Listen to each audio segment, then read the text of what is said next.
Good afternoon and welcome to our live coverage of the NASA SpaceX Crew-9 mission as it returns to Earth. Dragon Freedom departed the International Space Station at 1:05 a.m. Eastern.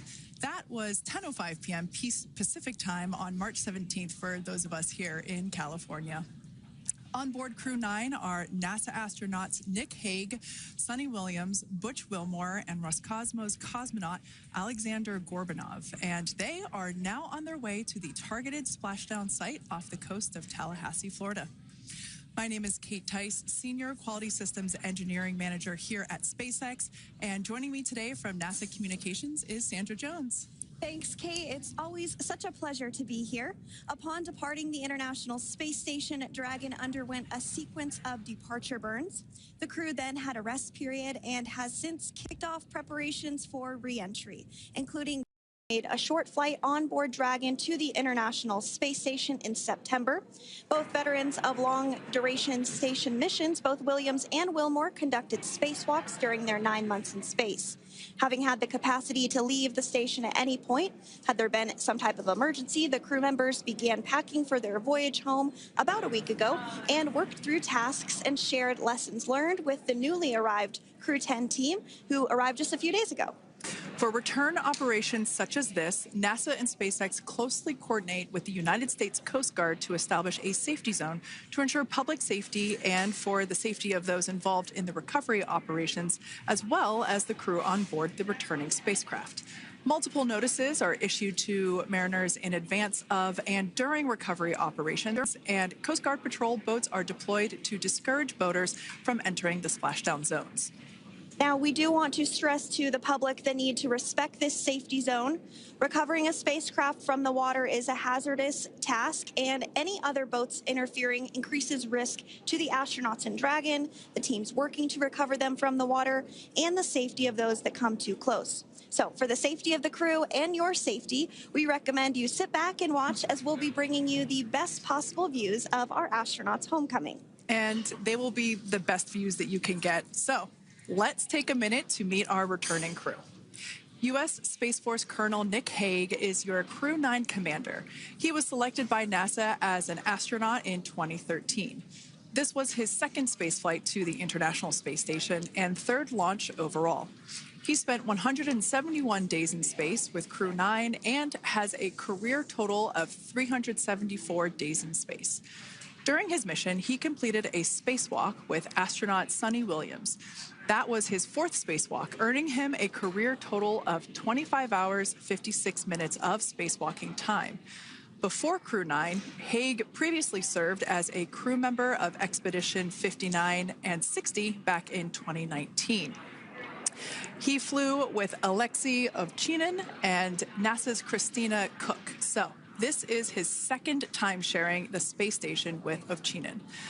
The Kansas native is a test pilot of a distinguished graduate of the United States Air Force Academy. Nick spent 5 months in Iraq in support of Operation Iraqi Freedom. He voluntarily transferred from the United States Air Force to U.S. Space Force in 2021 and is an active colonel. His wife, Katie, is a retired U.S. Air Force colonel, and they have 2 sons. NASA astronaut Suni Williams is a mission specialist for Crew-9. This was her third visit to the space station. She originally launched aboard Boeing Starliner spacecraft and arrived at the space station on June 6th. And it looks like we are beginning to get some views inside the spacecraft, overlooking the shoulders of the crew on board Dragon. We'll continue to bring you those views throughout the day and views throughout Splashdown this afternoon rather. But to jump back into a little bit more about Suni, she became an Expedition 71-72 crew member, and she logged 286 days in space on this mission. But she actually has a total of 608 days in space, the second most time in space by a U.S. astronaut. Former NASA astronaut Peggy Whitson ranks first for the U.S. with 675 days in space. She conducted 2 spacewalks and has completed 9 over the course of her career for a total of 62 hours and 6 minutes of spacewalking time. She ranks 4th on the list of cumulative time spacewalking by a female astronaut. And she has flown on 4 different spacecraft types, including the Space Shuttle, Soyuz, Starliner, and now Dragon. Previously, she served on Expedition 14 and 15 in 2006 and 2007, and again with Expedition 32 and 33 in 2012. She's a retired U.S. Navy captain and is a proud graduate of the U.S. Naval Academy. NASA astronaut Butch Wilmore is also serving as a mission specialist today. This is his third spaceflight and, just like Suni, logged 286 days in space. He conducted one spacewalk and completed 5 over the course of his career, earning him a total spacewalking time of 21 hours, 2 minutes. He's flown on 4 different spacecraft types throughout his career: the Space Shuttle, Soyuz, Starliner, and now Dragon. Previously, the Mount Juliet, Tennessee native served on STS-129 in 2009 and Expedition 41 and 42 from 2014 to 2015. Wilmore is also retired, a retired captain in the U.S. Navy. And Aleksandr Gorbunov is a third mission specialist serving on today's mission. Crew-9 was his very first spaceflight to the space station, earning him a total of 171 days in space over the course of his career. Gorbunov, along with Nick Hague, saw the arrival of 4 visiting vehicles and saw the departure of 4 as well. The duo orbited the Earth more than 2,700 times during their mission. Before his cosmonaut selection in 2018, Gorbunov worked as an engineer for a rocket space corporation and helped support cargo spacecraft launches from the Baikonur Cosmodrome in Kazakhstan. To prepare for upcoming events, Dragon is currently doing a couple of things autonomously. First, it's isolating the thermal control system fluid loops from the radiator. This system is what will help keep the internal temperature of Dragon very comfortable for Nick, Suni, Butch, and Aleksandr during the reentry phase. Dragon is also initiating separation of the claw mechanism, which will terminate data, power, and fluid connections between the spacecraft and the trunk in preparation for that trunk separation that I mentioned earlier. Now, as we saw before, we are hoping to get more views inside of the Dragon capsule. We will bring those, of course. We want to see more of our 4 crew members. But now a bit more of the Dragon Freedom capsule. It has flown on several missions for NASA. It first launched April 27th, 2022. To the International Space Station on NASA's SpaceX Crew-4 mission. It was subsequently used for 2 private spaceflight missions to the space station for Axiom Space, Axiom Mission 2 in May 2023, and Axiom Mission 3 in January of 2024. And of course, Crew-9 launched last year, is September 28th. So yeah, a little bit about the Dragon Freedom capsule. Here, a view that we have once again between the shoulders of Commander Nick Hague, who is on the left-hand side of your screen there, and Mission Specialist Aleksandr Gorbunov there on the right. That's right, Kate. And the next major milestone that we're looking ahead towards this afternoon is claw separation. We're targeting that claw separation at 2:05 p.m. Pacific time this afternoon, so less than 10 minutes from now. Continuing to get some views inside Dragon Freedom. To the far left there is NASA astronaut Butch Wilmore. And as you can see, the crew is suited up in their space suits. They are suited up in what we call dynamic phases of flight. So when they launch, when they dock, when they undock, when they return back for splashdown. We might hear some call outs on the loops about putting their visors down. That will happen just prior to deorbit burn. And you'll hear us pause when some of those communications happen. That's because we want to make sure that we are relaying the best information to you all, and so that you hear it as well. So if you do hear us pause, that is what we're doing. You also see they have their on there, and I know the gloves are pretty unique on the Dragon spacesuits, right? They're custom created? Yes, the spacesuit overall is custom fit for each astronaut. These gloves enable usage of the touchscreen panels that they have in front of them.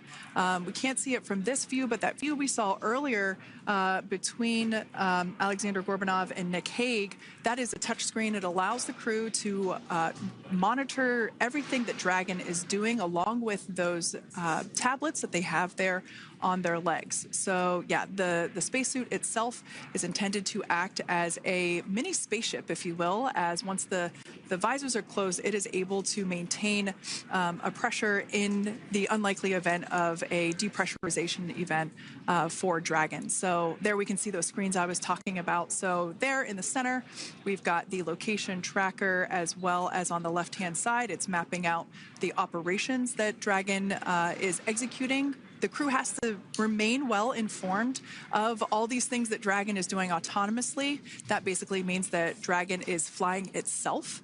The crew has the ability to gain control of the capsule if necessary, but the capsule is essentially going to bring itself home. But of course, in order to be familiar with Freedom, SpaceX, deorbit sequence start in 5 minutes.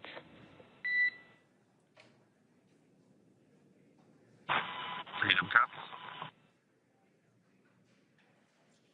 And so we did hear that call out for the deorbit sequence start to begin here in 5 minutes. That call from the ground came from the core, or Crew Operations Resource Engineer here in Hawthorne, Mission Control just behind us. And that went up to Commander Nick Hague. He's going to be doing the majority of the communications during the flight downhill today through Splashdown, and they'll be communicating with the core all along the way. Now, we did mention that they are flying on Crew Dragon Freedom. The naming of spacecraft has gone all the way back to the very beginning of this human spaceflight program. This is a nod to Alan Shepard naming his spacecraft Freedom 7 during the Mercury program. And so the crew that first flew up on Freedom a few years ago had the opportunity to name this Dragon, and they named it Freedom. That was Crew 4 that was the first flyers on this spacecraft. It's also flown for Axiom Mission 2 and 3, and then, of course, today for Crew-9 as well. Yeah, actually, fun fact about this particular capsule, of those 4 missions that Sandra just mentioned, we have seen daytime splashdowns for 2 of those. Today will mark the third of the third daytime splashdown. So there's something lucky about this particular capsule that gets daytime splashdowns.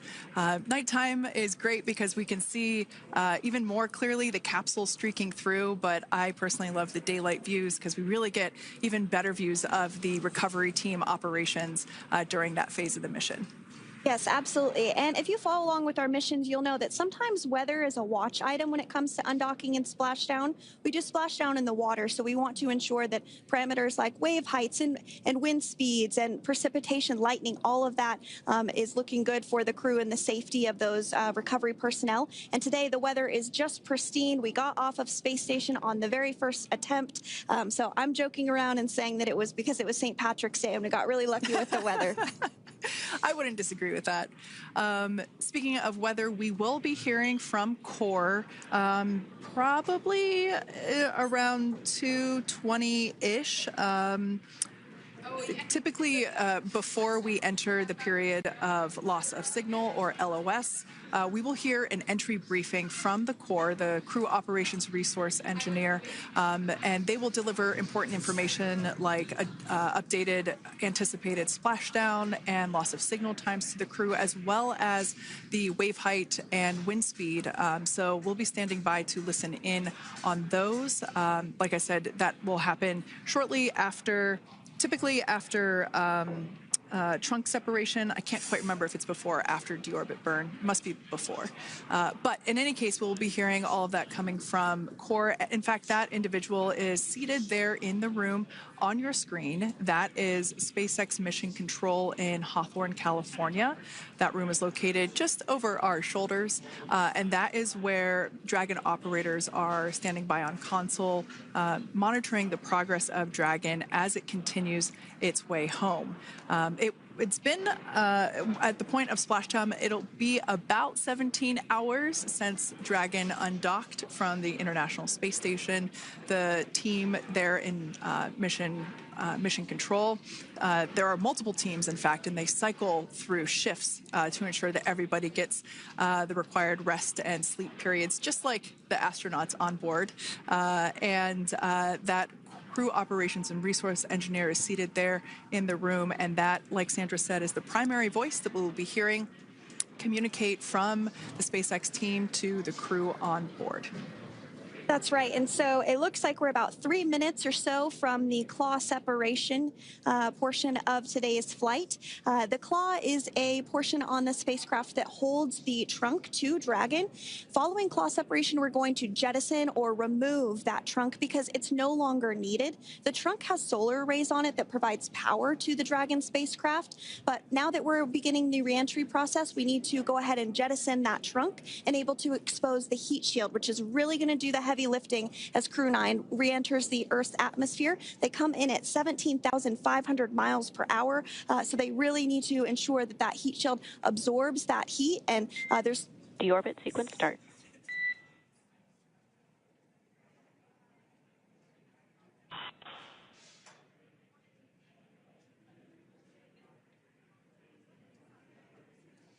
And so we did just get communications there that the deorbit sequence start has begun.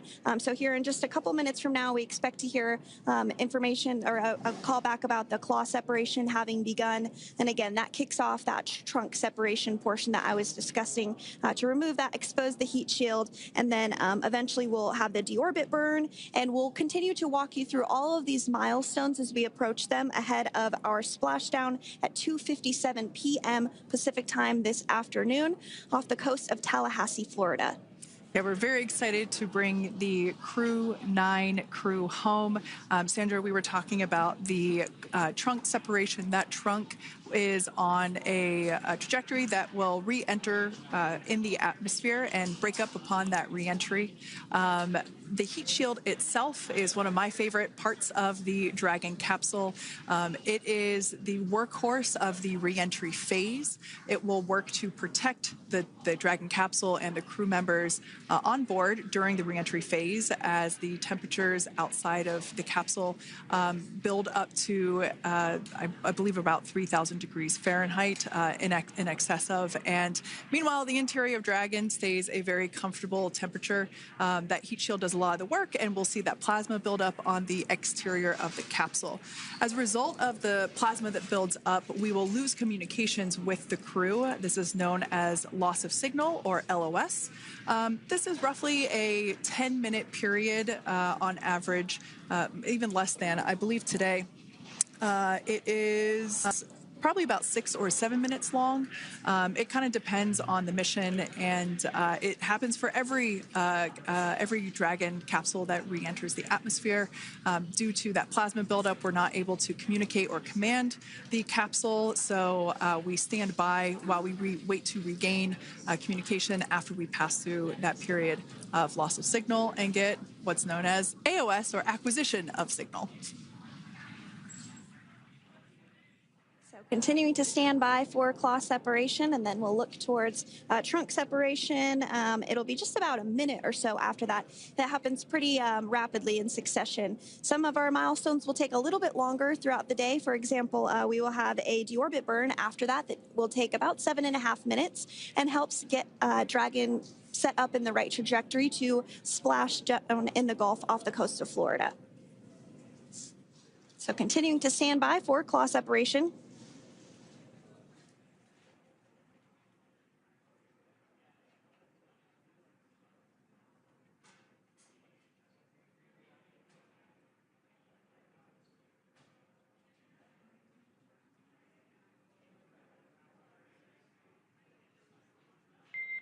Nominal trunk jettison.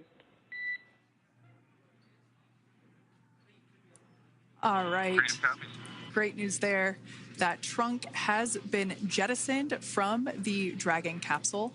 So the claw was separated. That's the mechanism that connects the telemetry and power between the Dragon capsule and the trunk. In order to expose the heat shield underneath Dragon, we had to jettison that trunk, and so we just got confirmation that that has happened. So that is great news. Basically means that telemetry is looking good, and that the nitrox system is primed for cabin and suit cooling, and the heat shield, like I said, is now exposed and ready for atmospheric reentry.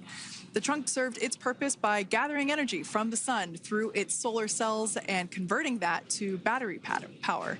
Since we separated the trunk, we can't generate any more new power, but we really don't need to since we're coming home and Dragon has enough battery power already be stored. Now, up next, the final steps that Dragon will perform prior to reentry: the slew, or the maneuver to deorbit burn attitude, and then the deorbit burn itself. This deorbit burn is the last time that the forward Dracos, which are the 4 thrusters located on top of the spacecraft under the nose cone, it's the last time that they will ignite. The deorbit burn will place Dragon on a precise trajectory to return to the splashdown zone off the coast of Florida, off the coast of Tallahassee, Florida, and that will last about 7.5 minutes once it starts. And so deorbit burn is targeted for 2:11 p.m. Central Time, so about 2 minutes from now. As we mentioned, it's going to last about 7.5 minutes, again, helping to get Dragon into the precise trajectory to ensure that splashdown occurs in the area that was calculated and where the recovery team is already in place, ready to support splashdown operations today. The recovery vessel Megan is the ship that is going to be utilized today, and we also have what is called fast boats that go out first to check the spacecraft and make sure everything is looking good before the recovery vessel Megan approaches. So that whole recovery process takes about an hour, I would say, from the time the crew splashes down to the time they're on the boat and the crew gets out of the capsule. And we'll continue to bring you live coverage through every step of the way today as Crew-9 returns home. Indeed. Now, let's take a little bit of a closer look at Dragon. One of the great things about being close to the space station is that we can use space station cameras to look at Dragon. But now that Dragon is on its way home, we don't have those external cameras. So here's an animation of what the capsule looks like. We've got the pressurized section, the capsule on the top, and the trunk, or the unpressurized section, on the bottom. That's where those solar panels that we manufacture in-house are located, soaking up the energy from the sun and turning it into power for the capsule. At the very top of the capsule is the nose cone. That is where the Dracos, the forward Dracos, are located. That nose cone is currently open, not closed like we saw in that animation. Once we get through the final maneuverings for the re-entry phase, we will close the nose cone capsule just before Dragon begins its atmospheric entry to protect that forward hatch there located along with those forward Dracos. So go ahead. Oh, that's right. I was going to mention that the nose cone does open shortly after launch, and it remains open the entire time that Dragon is docked to the International Space Station. So as an example for this particular spacecraft, Freedom, since September when it docked to the International Space Station, remains open that entire time, and here shortly it will close for the very first time since September. So quick recap of what Dragon has done in recent history here. We basically began preparations for re-entry known as the Deorbit sequence. So Dragon released the trunk. As we said before, we separated the claw, we released the trunk. It next will slew to the deorbit burn attitude. Slew basically meaning maneuver, so it will position itself correctly to execute that deorbit burn. We want the heat shield side to be facing forward, or first, if you will. We want that to be the leading edge of the Dragon capsule, as that heat shield is meant to basically be an ablative material for the heat that it will incur. Once we complete that deorbit burn attitude slew, we will initiate the deorbit burn itself. That will last for several minutes, expecting that to be to start here any moment now, actually, and then it will go until about 2:18 p.m. Pacific time, or 5:18 p.m. Eastern time. And I did hear confirmation that that deorbit burn is underway. As we mentioned, it's about a 7.5 minute burn. So within the last 10 minutes, Dragon has jettisoned its trunk and initiated the deorbit burn just seconds ago. As mentioned earlier, for those operations, NASA and SpaceX closely coordinate with the United States Coast Guard to establish a safety zone to ensure public safety and for the safety of those involved in the recovery operations, as well as the crew on board aboard the returning spacecraft. Multiple notices are issued to the mariners in advance of and during recovery operations, and Coast Guard patrol boats are deployed to discourage boaters from entering the splashdown zones. So we do want to stress to the public the need to respect this safety zone. Recovering a spacecraft from the water is a hazardous operation, and any other boats interfering increases the risk to not only the astronauts in Dragon, but the teams working to recover them from the water and the safety of those that may come too close. So for the safety of the crew, which you see there on your screen, your safety, we recommend you sit back and watch as we'll continue to bring you the best possible views of our astronauts' homecoming. Yeah, as I mentioned earlier, this deorbit burn is the last time that we will utilize our 4 forward Draco thrusters. Forward basically meaning at the top of the Dragon capsule. Dragon Freedom has not yet entered the Earth's atmosphere. This deorbit burn is what will line the vehicle up and put it on its final trajectory to the landing site right off the coast of Tallahassee, Florida. So basically, it is the last burn that the Dragon spacecraft executes and is what really locks it in for that precise landing. As you can see on your screen right now, Nick, Suni, Butch, and Aleksandr are using their screens to keep tabs on the burn duration, the Draco firings, and trajectory details such as entry angle, spacecraft perigee, and how much distance remains until deorbit burn termination. As I mentioned earlier, Dragon is flying itself. So all the crew has to do is stay strapped into their seats and keep tabs on things. Although I must say, if I had one of those window seats, it would be pretty difficult to restrain myself. Now, with Nick, Suni, Butch, and Aleksandr ready to deorbit and splash down back on Earth, they will be heading to one of 8 targeted sites supported by SpaceX and NASA. All of these sites are located off the coast of Florida, either in the Gulf of America or the Atlantic Ocean. Spreading the supported sites across multiple locations helps maximize the return opportunities for this mission and future crews, lowering the chance that we'll have to wave off due to bad weather. For those of you following along, you'll know that today's splashdown marks our final Dragon recovery on the East Coast. After 6 great years of successful recovery operations off the East Coast, we'll be moving all Dragon recovery operations back to the West Coast. And as always, NASA and SpaceX jointly select our splashdown location. And for today, the prime recovery site is off the coast of Tallahassee, Florida. The selection process works with a lot of different variables, including the space station's orbital trajectory or path that it follows, what landing sites are available and have favorable weather, how much free flight capability Dragon has for the trip home, and the sleep schedules for the returning crew members, as well as, of course, the big one, the weather. We'll start with calculating daily return options based off of the space station's current orbit and Dragon's capabilities to maneuver and line up for reentry. The time from undock to landing at the primary site can vary from less than 6 hours to more than 39. Getting home the quickest comes with some obvious benefits, but we always have to make sure the crew is properly rested for dynamic operations, preventing us from scheduling 20-plus hour days for them, of course. Trajectory and ballistic experts provide the daily opportunities that would line up Dragon with the 7 landing zones and split them into what we call ascending and descending opportunities. Dragon uses its Draco thrusters after leaving station to execute a series of altitude-lowering maneuvers and to line up with the selected primary site. It can also change to different alternative sites while in a free flight if sudden weather moves in that we may need to avoid. So, as we mentioned, weather is something we're constantly looking at, making the final call to proceed about 2.5 hours before the crew undocks. So, for the Crew-9 return, we looked at a number of weather items. Some of the obvious ones are no rain or a chance of lightning in the recovery zone, both for the safety of the crew inside Dragon and the recovery teams in the water.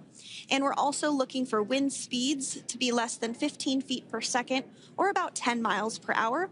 and relatively calm seas so that we can safely execute recovery operations, which includes landing a helicopter on the recovery ship to fly Nick, Suni, Butch, and Aleksandr back to Florida. Once Dragon began flying today, we had a number of additional checkpoints to either proceed towards the primary site, head to the alternate, or select a new zone based on real-time weather data. These checks happened all the way up until we were in the final hours before the deorbit burn, which has just about a minute or so left in it. And this is the last burn in the trip home that commits Dragon to re-entering the Earth's atmosphere. Now, we are currently waiting to conclude the deorbit burn. We've got less than a minute until that finishes. We will expect to hear a call out for nominal burn, which will confirm completion of that deorbit burn for Dragon Freedom. We can see images there from the touchscreen display panels that the crew utilizes in flight. We can see the visualization of exactly which one of the four forward Draco thrusters are firing.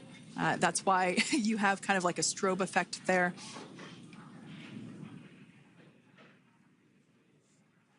And if you're just joining us, you are looking at live views of the Dragon Freedom. On your left is Commander of Crew-9, Nick Hague. To his right is Roscosmos cosmonaut Aleksandr Gorbunov, and also in Gorbunov, excuse me, that is Aleksandr Gorbunov. And then also in the capsule today is NASA astronauts Suni Williams and Butch Wilmore.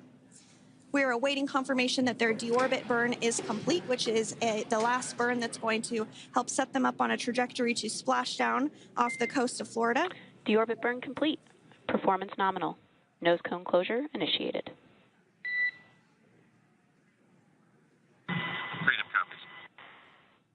All right, excellent news there. We heard the words we were looking for, nominal burn. So that means that that deorbit burn was successful and nominal, meaning as expected. And we're now beginning to close the nose cone in preparation for atmospheric reentry.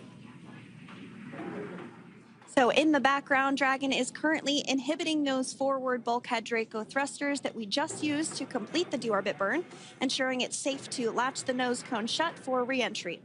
Also, the vehicle has initiated the nitrox suit purge, which will help keep Nick, Suni, Butch, and Aleksandr cool and comfortable during reentry, which is coming up in about 20 minutes from now. At this point, the nose cone is closing and protecting the forward hatch for reentry, and the crew are using their screens to continue to monitor the locking of the nose cone, which is done by a set of hooks. And as we mentioned earlier, that nose cone has remained open since September, so this is the first time it's closing in a few months. Yeah, that's absolutely right. Now, we will be expecting, as I mentioned before, an entry brief from SpaceX Core. Again, that's the crew operations resource engineer who is seated in that room that you see there on your screen. That entry brief will provide updated times for anticipated splashdown as well as the loss of signal or period of LOS. And that briefing will also give us information such as wind speed and wave height at the expected splashdown location. But all in all, everything has been great today. All events have been executed on time as expected, and we are looking forward to a splashdown of the Crew-9 crew at about 5:57 p.m. Eastern Time or 2:57 p.m. Pacific Time. Between now and then, things are going to start moving quite quickly. In fact, if anything, this will have seemed like the slower part of the reentry phase. We're going to go through, like I said, that period of loss of signal or LOS. That period is a few minutes long where we are unable to communicate or command the capsule due to the plasma that builds up on the exterior of the capsule. That period, like I said, lasts for a couple minutes. You will start to hear SpaceX Core hail the Crew-9 crew a little bit earlier than expected because we, in the past, have actually regained communications a couple minutes earlier than initially anticipated. So we'll go through that period of loss of signal, that entry period, that specifically when the Dragon spacecraft is re-entering through the atmosphere. Approximately at about 18,000 feet when the capsule is traveling at 350 miles per hour. We will see our first views of parachutes for the day. It's one of my favorite moments of return sequences is when we get to see the drogue parachutes. We'll see the drogues come out. Those drogues will help slow the vehicle down to about 119 miles per hour. And then that is when the main parachutes will come out from the Dragon spacecraft and then ultimately end in Splashdown. And we are hearing confirmation that the nose cone is closed and everything was nominal or as expected with that closure. So as we begin the second half of entry, Dragon is now beginning to inject cooled nitrox into the air being delivered to the spacesuits worn by Nick, Suni, Butch, and Aleksandr. Again, this is what will allow the crew to remain comfortable while external temperatures reach 3,500 degrees Fahrenheit as they re-enter the Earth's atmosphere. So the heat shield is pointing forward, leading Dragon to the landing site. Yeah. Now, speaking of the heat shield, Dragon's primary heat shield is comprised of PICA 3.0, which stands for Phenolic Impregnated Carbon Ablator. The first-gen PICA was initially developed by NASA for studying and sampling comets within our solar system. SpaceX partnered with NASA to develop PICA-X, which was the second-generation product used on all Dragon 1 cargo resupply service missions that resupplied the International Space Station on 20 missions. PICA 3.0 was developed specifically for use on Dragon 2 crew and cargo with enhanced structural and thermal capabilities that allowed the heat shield to be even more effective in the way that it utilized the ability to make that heat ablevate as it goes through the Earth's atmosphere.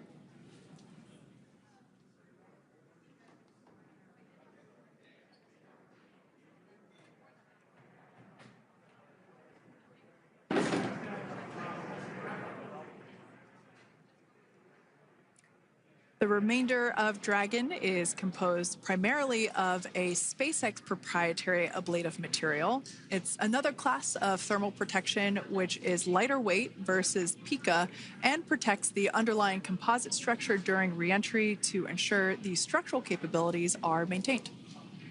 While Dragon will experience temperatures well over 3,000 degrees during peak reentry conditions, the characteristics of the thermal protection system coupled with the environmental control and life support system in the pressurized interior will ensure that Nick, Suni, Butch, and Aleksandr stay cool and comfortable during all phases of reentry through Splashdown.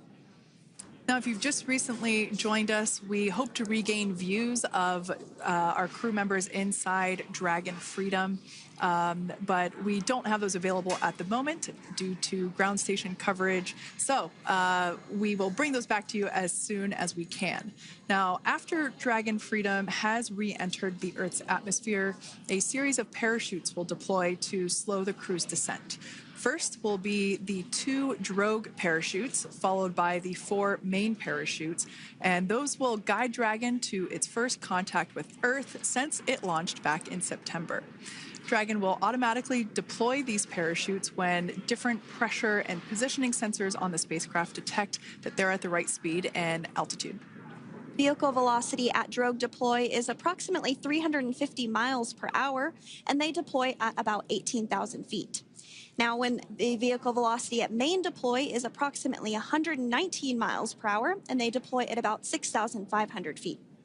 When Dragon splashes down in the water, the vehicle velocity will be about 16 miles per hour, so you can really see how those parachutes help to slow down the crew inside the capsule. The highest G-load the crew is expected to experience today is about 3 to 5 Gs. Yeah, when you think about really fun roller coasters, they're about in that range. So I'm sure that our crew on board will be well equipped to experience those Gs. It's nothing for them. They go through much more intense training. And so we are continuing to make our way through a number of milestones today. We did have trunk separation. Freedom, SpaceX. Nose cone is secure for entry. Freedom copies.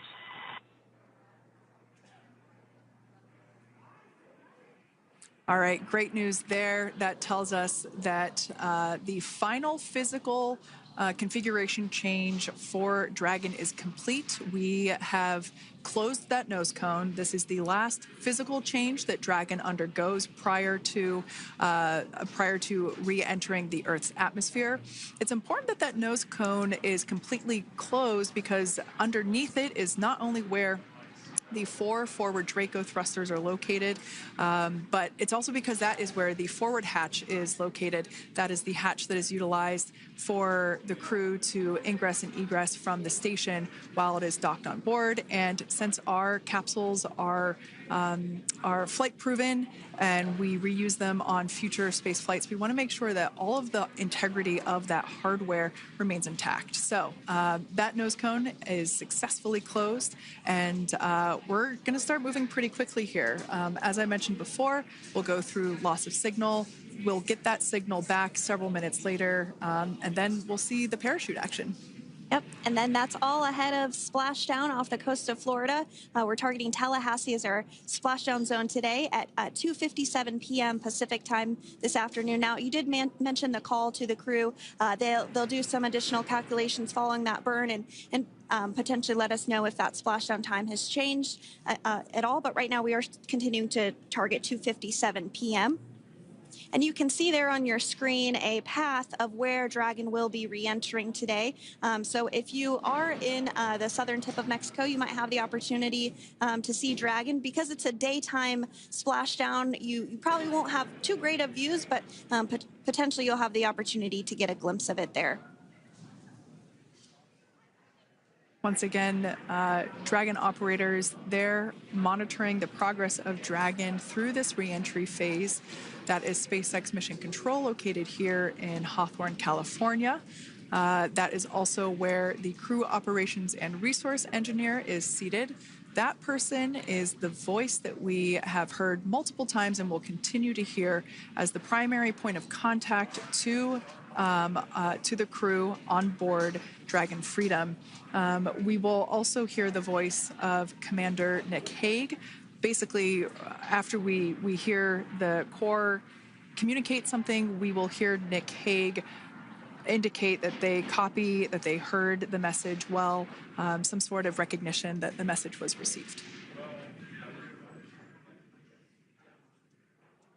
And if you joined us yesterday for our coverage during the undocking, we were communicating through something that's called a big loop. We do that when we're in integrated operations with the International Freedom, SpaceX, for entry sequence. Report when ready to copy.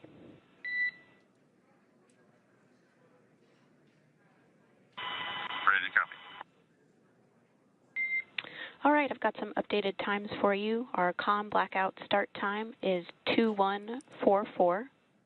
Our comm blackout end time is 2151, and our splashdown time is the same per your displays, 2157.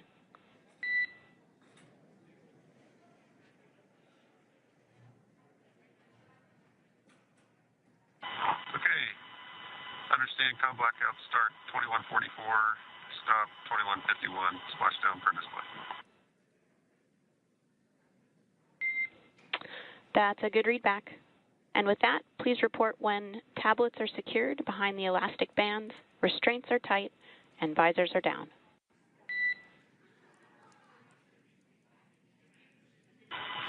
And copy, Wilco.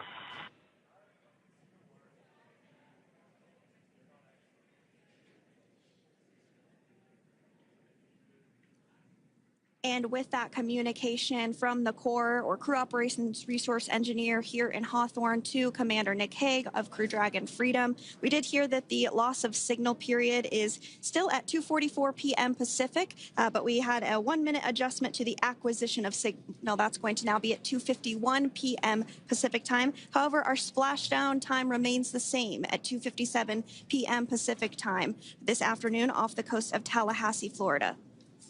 So all good news there as Dragon continues to make its way home with the Crew-9 crew. As we've mentioned before, we are splashing down on the Gulf Coast. We have ability to splash down on either side of Florida, but the location site just outside of Tallahassee, Florida is the site that was selected today due to best recovery conditions. And as Sandra mentioned before, weather is always a watch item, but everything is looking great for that particular recovery location. So I'm sure once we start getting views from the recovery vessel, I have a feeling it's going to be a pretty beautiful afternoon. And we did mention that, of course, this is a daylight splashdown, so we should be getting some great views. We do have a couple of spacecraft called the WB-57, which are high-altitude planes that NASA utilizes during splashdown operations. Those are en route and going to be tracking the capsule as it makes its way through the atmosphere and should be providing some good views for us. Kate and I were just chatting about how we haven't had a daytime splashdown in a little while, so we're looking forward to the views along with you. Yeah. Nighttime views are also great because we can see that capsule streaking through the night sky quite brightly. So like Sandra, you said earlier, daylight will be a little bit less bright, but we will definitely be able to see the SpaceX recovery team operations much clearer. I could also imagine it's probably a little bit easier for the team themselves to do their work in daytime than at nighttime. We'll see them rush in really quickly with a couple of fast boats as they begin the initial safety checks and sweeps of the Dragon capsule, while also retrieving the parachutes from the surface of the ocean. The recovery vessel, the main recovery vessel, will continue to make its way closer to the Dragon capsule. It is stationed a couple miles away from the actual recovery location, the splashdown location, for obvious safety purposes. So it takes a little while for that vessel to make its way over, but once it's closer, we'll have even better views of those recovery operations. And you may be wondering why sometimes we splash down in the daytime versus the nighttime. And believe me, we would all love for these operations to happen during regular daytime working hours. But unfortunately, orbital mechanics just doesn't quite work out that way. So it has to deal with the location of the International Space Station, as well as where the splashdown zone is on Earth and that trajectory, as well as the phasing. So as we mentioned earlier, sometimes we have phasing as short as 6 hours, sometimes in excess of 30+ hours. It just depends on where the targeted area is that the capsule is going to splash down. So today's phasing has been 17 hours since undocking occurred at 10:05 p.m. Pacific yesterday evening for us here in Hawthorne. Early wee hours for folks on the East Coast and other areas of the United States.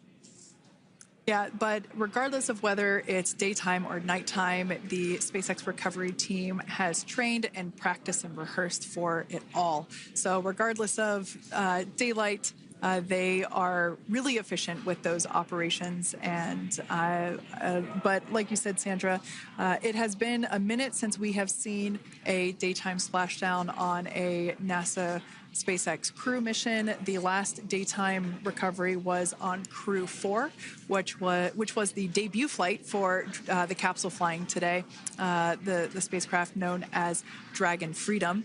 And so, yeah, kind of a fun fact there in terms of the timing of that daylight splashdowns.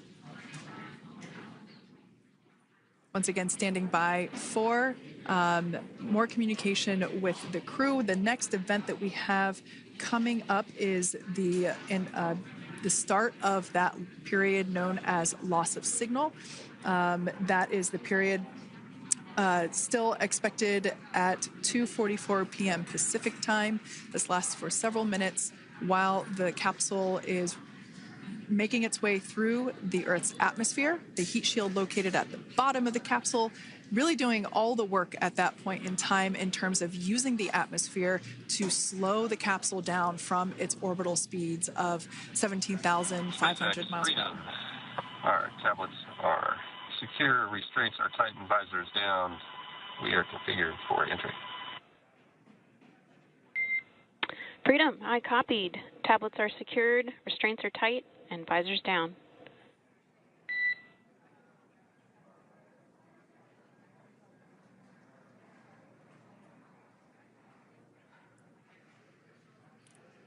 All right, great news there in terms of continuing to make progress. That back and forth communication we heard was just letting Core know that per their instructions, Crew-9 has now put away everything that was necessary in order to begin the re-entry, including those tablets that were located on their legs. Those are now stowed away.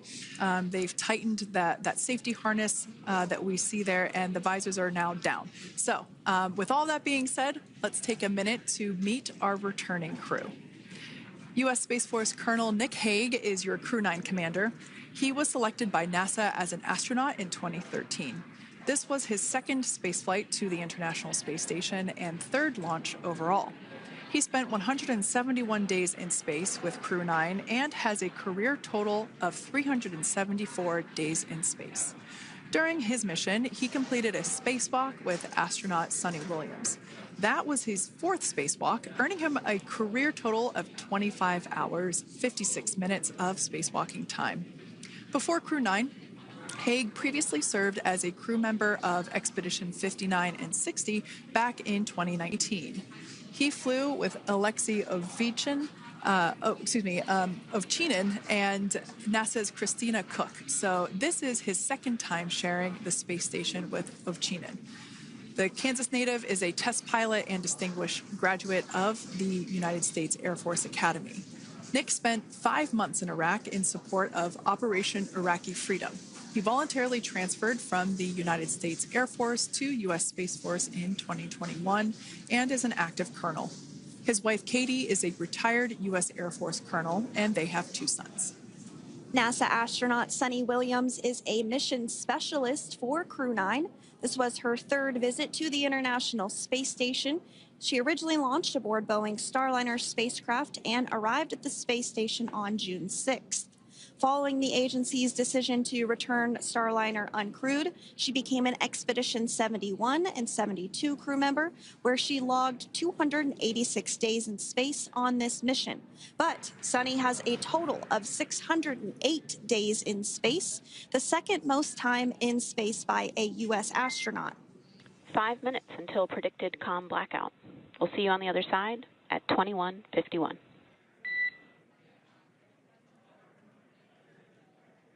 21:51. Talk to you soon. And with that call out from the crew operations resource engineer to Commander Nick Hague, letting them know that everything is looking good ahead of the loss of signal period. We will see the crew on the other side of the loss of signal period at 2:51 p.m. Pacific time this afternoon. Continuing on about Suni Williams, who has a total of 608 days in space, the second most time in space by a U.S. astronaut. Former NASA astronaut Peggy Whitson actually ranks first for the U.S. with 675 days in space.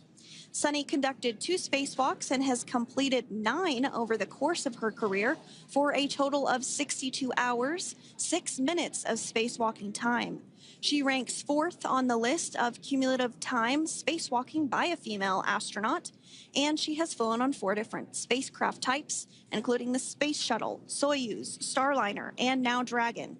Previously, she served on Expedition 14 and 15 in 2006 and 2007, and again with Expedition 32 and 33 in 2012. She's a retired U.S. Navy captain and is a proud graduate of the U.S. Naval Academy and was the first astronaut to run a marathon in space. Pretty awesome stuff. Now, NASA astronaut Butch Wilmore is also serving as a mission specialist today. This is his third spaceflight and, just like Suni, logged 286 days in space. He conducted 1 spacewalk and completed 5 over the course of his career, earning him a total spacewalking time of 21 hours and 2 minutes. He's flown on 4 different spacecraft types throughout his career: the Space Shuttle, Soyuz, Starliner, and now Dragon. Previously, the Mount Juliet, Tennessee native served on STS-129 in 2009 and Expedition 41 and 42 from 2014 to 2015. Wilmore is also a retired captain in the U.S. Navy. Next up is Aleksandr Gorbunov, who is a 3rd mission specialist serving on today's mission. Crew-9 was his first space flight to the space station, earning him a total of 171 days in space over the course of his career. Gorbunov, along with Nick Hague, saw the arrival of 4 visiting vehicles and saw the departure of 4 as well. The duo orbited the Earth more than 2,700 times since September.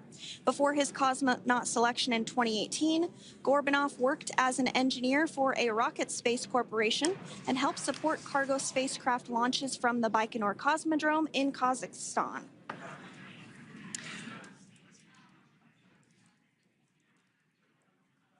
So if you are just joining us, we are continuing to bring you live coverage of Crew-9's return to Earth following their mission aboard the International Space Station, where they completed science and research investigations. We are targeting splashdown off the coast of Florida at 2:57 p.m. Pacific time. The next major milestone that we'll look ahead towards is what we call loss of signal, or LOS, when we won't have communications with the crew because they will be re-entering the Earth's atmosphere.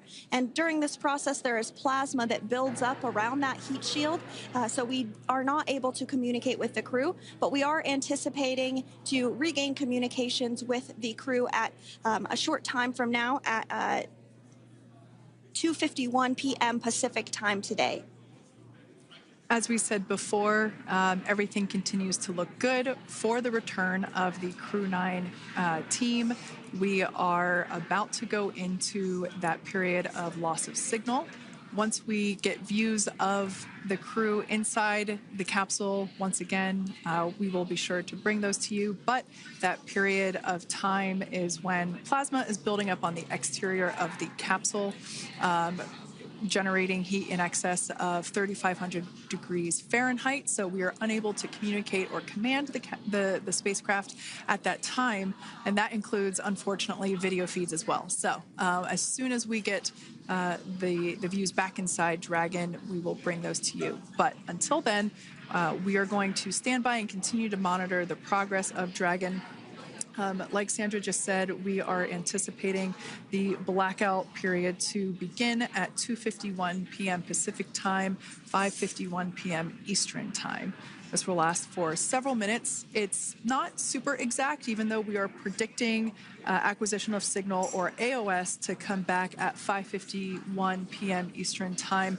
In the past, we have regained communication sometimes a little bit earlier than that, so we'll probably start to hear Core begin to hail Crew Dragon a minute or two prior to that anticipated acquisition of signal. But right now, Nick, Suni, Butch, and Aleksandr are seated in their seats inside Dragon Freedom. Their visors are down, and they have put away or stored the tablets they had located on their upper leg to monitor Dragon's progress. Now they will be utilizing the touchscreen displays, where the current operation and future operations will be displayed as they are able to monitor Dragon's progress continually. As I said before, Dragon is autonomous, meaning it is flying itself. So the crew stands by and monitors, and those touchscreen displays are what will be allowing them to do so and prepare for events such as parachute deploy. And while on board the International Space Station, Nick, Suni, Butch, and Aleksandr contributed to over 900 hours of science and research investigations, which is really the key purpose of the International Space Station. Now, the International Space Station is celebrating a major milestone this year, where they will be celebrating 25 years of continuous human presence in November. So if you're younger than 25 years, you've never known a day where there hasn't been a human living and working aboard the International Space Station, contributing to key science and research investigations that impact our lives here on Earth. There's research being done on Parkinson's, on osteoporosis, on cancer research, and a variety of other studies. Additionally, the microgravity laboratory provides a jumping off point for us as we venture back to the moon and onto Mars through longer duration space flights. One such example that the crew worked on during this mission was an alternative exercise device. In microgravity, the crew has to exercise for about 2 hours a day because they're not having the effects of gravity on their body. So to prevent bone and muscle loss, we counteract that with 2 hours of exercise per day. On board the International Space Station, they have 3 ways in which they can exercise. They have a bike, they have a treadmill, and they have a similar to a weightlifting machine that counteracts the microgravity environment. But a particular experiment that this crew tested out was a combination of all 3 of those in one smaller device. And this is really critical as we continue on to the moon, Mars, and beyond, because space is really important in spacecraft. So if we have something smaller that the crew might be able to utilize, that can potentially help us venture out even further into the solar system. So science is really the name of the game when it comes to the International Space Station. Some of the other science highlights that took place during this increment that are particularly interesting to me was we had the first wooden satellite that was deployed. This is a study to see if other materials might be more resourceful or renewable in space. So I'm really excited to see the results of that one as well. Additionally, we had a couple of spacewalks that took place to not only provide maintenance to the International Space Station, but also where we swabbed the outside of the space station near vents to see if any microbes that we all have microbes on us, to see if any of those could survive in the harsh environment of space, which again is very important for us to know and understand as we continue to the moon, Mars, and beyond. Very exciting stuff. Now, at this point, we have now entered the communications blackout period for the Dragon spacecraft. This lasts approximately 7 minutes due to plasma formation around the spacecraft itself. During this time, no vehicle telemetry is received by mission control or the recovery team, and no external commanding of the vehicle or voice communication is possible. But as a reminder, Dragon is designed to fly itself. During reentry, the vehicle will be slowing down from orbital velocity, which is approximately 17,500 miles per hour. The top temperature that Dragon will experience upon reentry is 3,500 degrees Fahrenheit.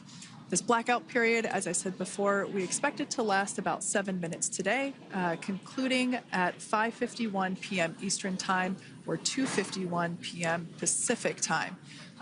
We right there have our first view of Dragon Freedom coming home to Earth. And that view is from the WB-57, which is one of NASA's high-altitude planes that is tracking.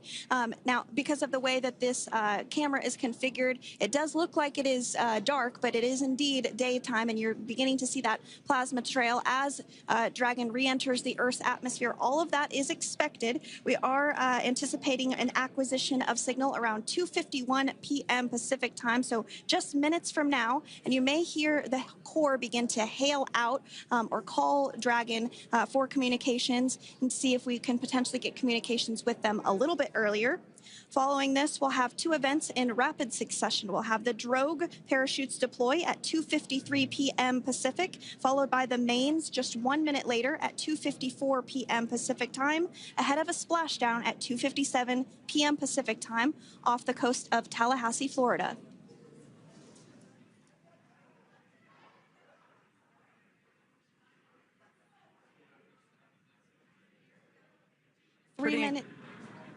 Pretty incredible views of the Dragon spacecraft making its way home back to planet Earth with the Crew-9 astronauts on board.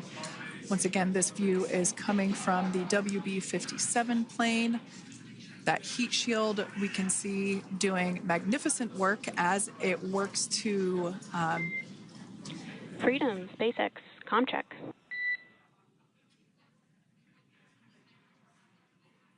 All right, we're going to start hearing the SpaceX Crew Operations Resource Engineer.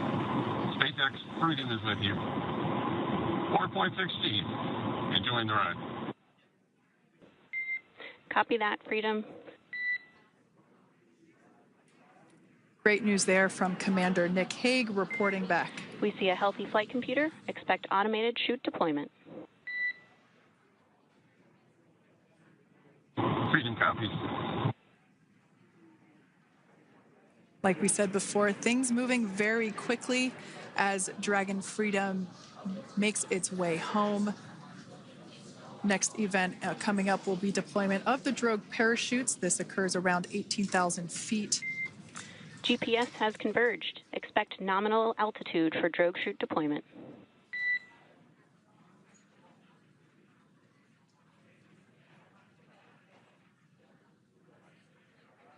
We're about 2 minutes away from deployment of those drogue parachutes.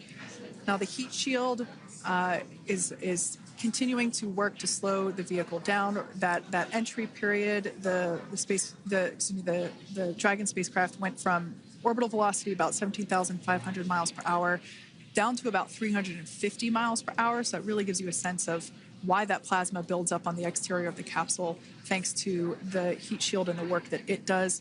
Those drogue parachutes will slow it down from 350 to about 119 miles per hour. We can see 15 kilometers. Brace for drogue window. We can see seat rotation happening inside the capsule. Great to get those first views of our crew members. Once again, the capsules are going about 350 miles per hour when the drogues are deployed. Those drogue parachutes that we manufacture here in-house are going to slow the spacecraft down to 119 miles per hour. And that is when we will see the main parachutes deploy, and that occurs about 6,000 feet above the ocean's surface. And we are expecting drogue deployment at 2:53 p.m. Pacific, so we should see it any second now. And there you are getting a great view of Crew-9 inside Dragon Freedom as it returns back to Earth. We are awaiting the drogue deploys. This view coming from the WB-57 high-altitude plane. And there you see it on your screen, drogue deployment. Drogue descent rate nominal. You can hear the crowd here. Visual on 2 healthy drogues. The crowd here very excited as Dragon Freedom continues to make its way back to planet Earth.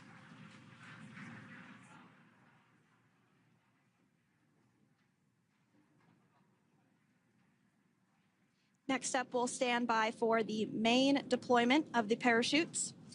The mains are quite a bit larger. You'll be able to notice the difference on your screen once they deploy, and they continue to ensure that the Dragon spacecraft slows down even further.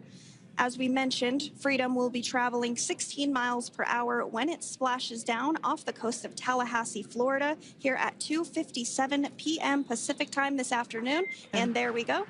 We have visual on 4 healthy mains. That view was from inside. Freedom copy. That view was from inside one of the buckets where the parachutes are located. So we see a great view there of the reefing on those parachutes. And as those main parachutes begin to inflate fully, 4 beautiful, healthy mains. Now awaiting visuals of Splashdown. Freedom, 1,000.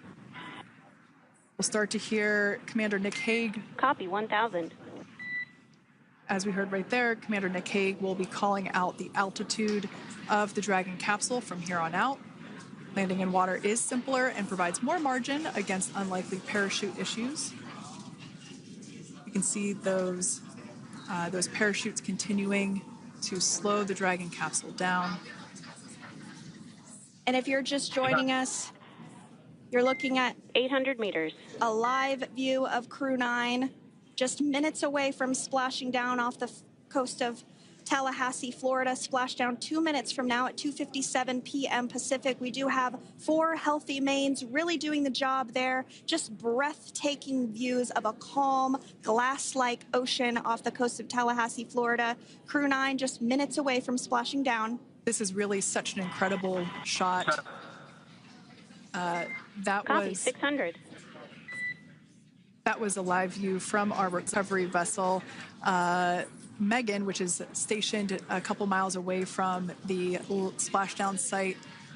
We can see the crew there using their restraints as resting places for their arms. They were just in space moments ago, so their arms were able to float freely. 400 meters. This is a gorgeous bluebird day here that we have for the splashdown of Crew-9. It's incredible to think that the Dragon capsule just minutes ago was going over 17,000 miles per hour, and now gently coasting to a soft splashdown. 200. Copy, 200 meters. Brace for splashdown.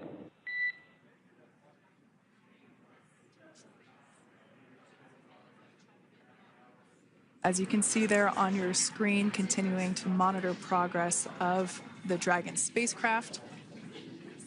And we're going to stand by for splashdown, located in the Gulf of America, off the coast of Tallahassee, Florida.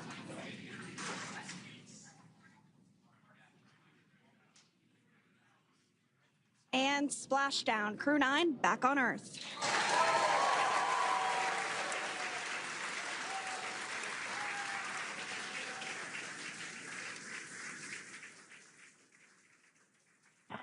And SpaceX Freedom, splashdown. Good main release. Copy, splashdown. We see main chutes cut.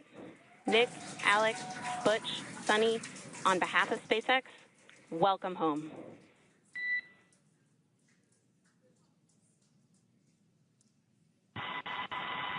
It is an amazing, what a ride.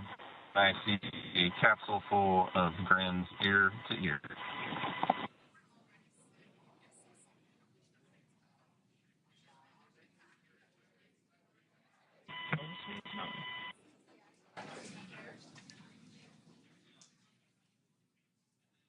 And as you can see on your screen, we have visual confirmation of splashdown.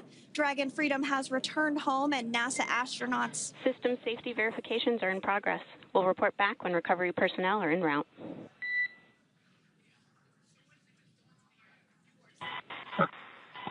Understand. And, we're in section 2, 4.800 landing response. And looking for your word on if it is necessary.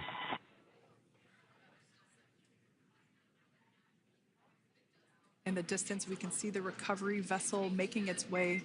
Copy, you're in section 2 for the environmental assessment in 4.800. That is not necessary today. Understand. Raising advice.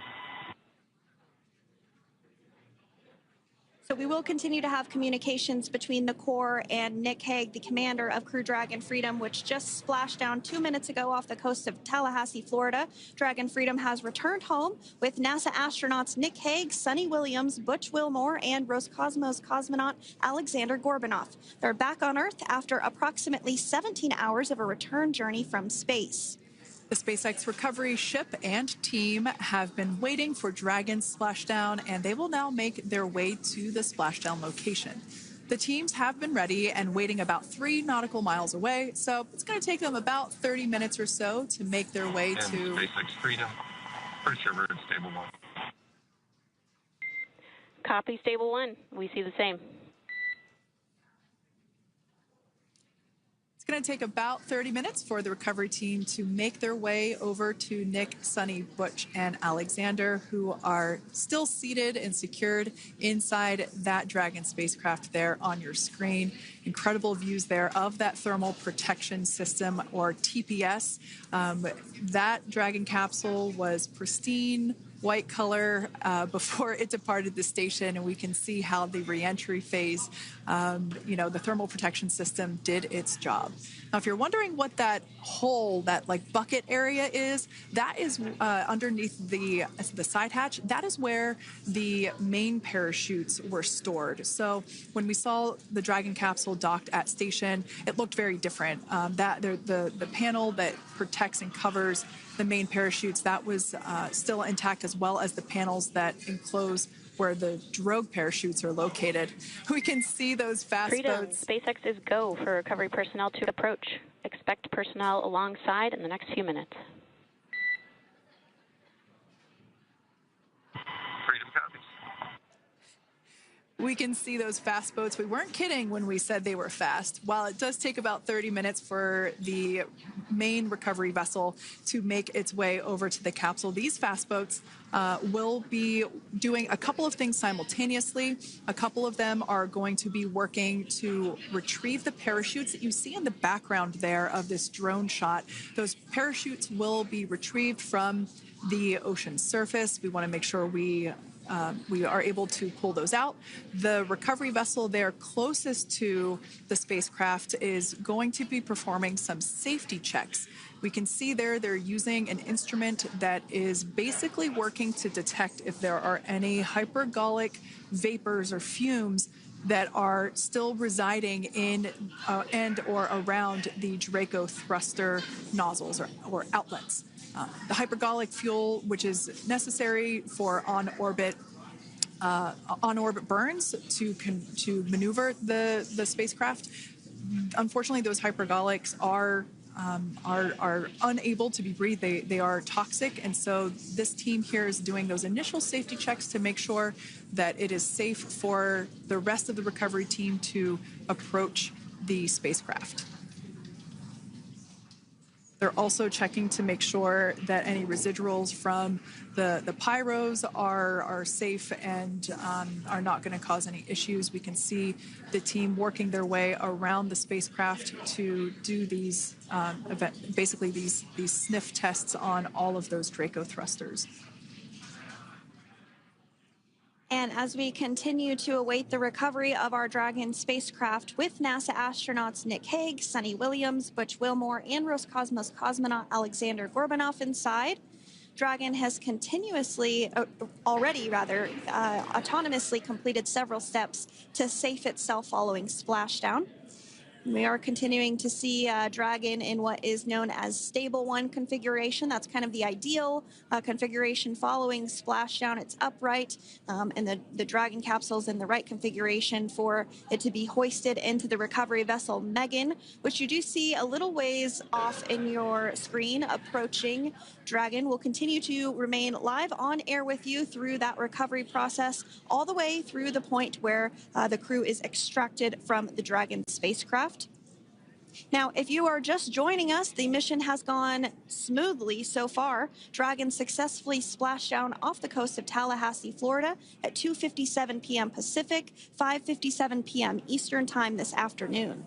Approximately 17 hours prior to splashdown, Dragon autonomously undocked from the International Space Station, completed a series of departure burns, jettisoned its trunk section, and performed its final burn, the Deorbit burn. This placed the Dragon spacecraft on a trajectory toward Tallahassee, Florida. Dragon successfully re-entered the Earth's atmosphere, followed by deployment of its parachutes to slow the spacecraft down to a gentle splashdown. We're now going to follow the Freedom. Hypergol sweeps and unfired ordnance checks are nominal. Rigging is in progress. Approximately 25 minutes until capsule lift. Stand by for PMC with SpaceX flight surgeon.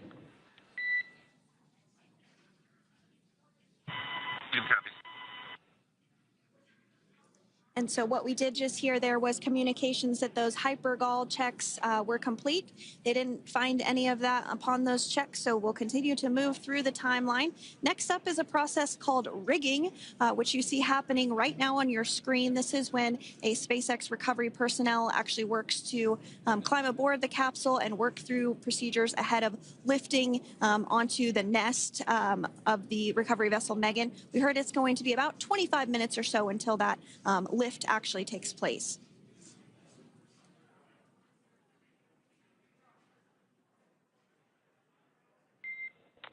Okay, Freedom, the next call will be from the SpaceX flight surgeon on Dragon to Ground Private. Understand. Thank you. Callouts there indicating that the crew will have the opportunity to do a quick check-in with the SpaceX flight surgeon. This is standard procedure for every Dragon spacecraft when it returns to Earth. It's just an initial check-in, make sure everybody is doing okay. They will also have another check-in with the flight surgeon once they are on board that recovery vessel that you see there in the background. We can now see that SpaceX recovery team member. They're on top of the Dragon spacecraft. They are going to be working to install plugs in the Draco thrusters to ensure that none of those, and to ensure that no more hypergolic fumes or vapors come out from the spacecraft. They'll also place harnessing around the spacecraft that are required in order to lift it out of the water. Go ahead, Sandra. Continuing to get some views of the recovery personnel, both the main recovery vessel, Megan, as well as some of those fast boats that we've discussed previously. It looks like just a beautiful day there out off the coast of Tallahassee, Florida. Weather was pristine. We were able to get undocked from the International Space Station as expected at 10:05 p.m. Pacific time yesterday evening, and Crew Dragon has since completed steps ahead of its splashdown at 2:57 p.m. Pacific, and we're now stepping through procedures to get Dragon hoisted up onto the Megan recovery vessel and get the crew extracted out of the spacecraft. And you did see some of the parachutes that were near the spacecraft. Upon detection of landing, Dragon automatically releases those main parachutes to prevent wind from pulling the spacecraft. Dragon then automatically safes any pyrotechnics that may still be present on the vehicle and may automatically perform additional minor system reconfigurations.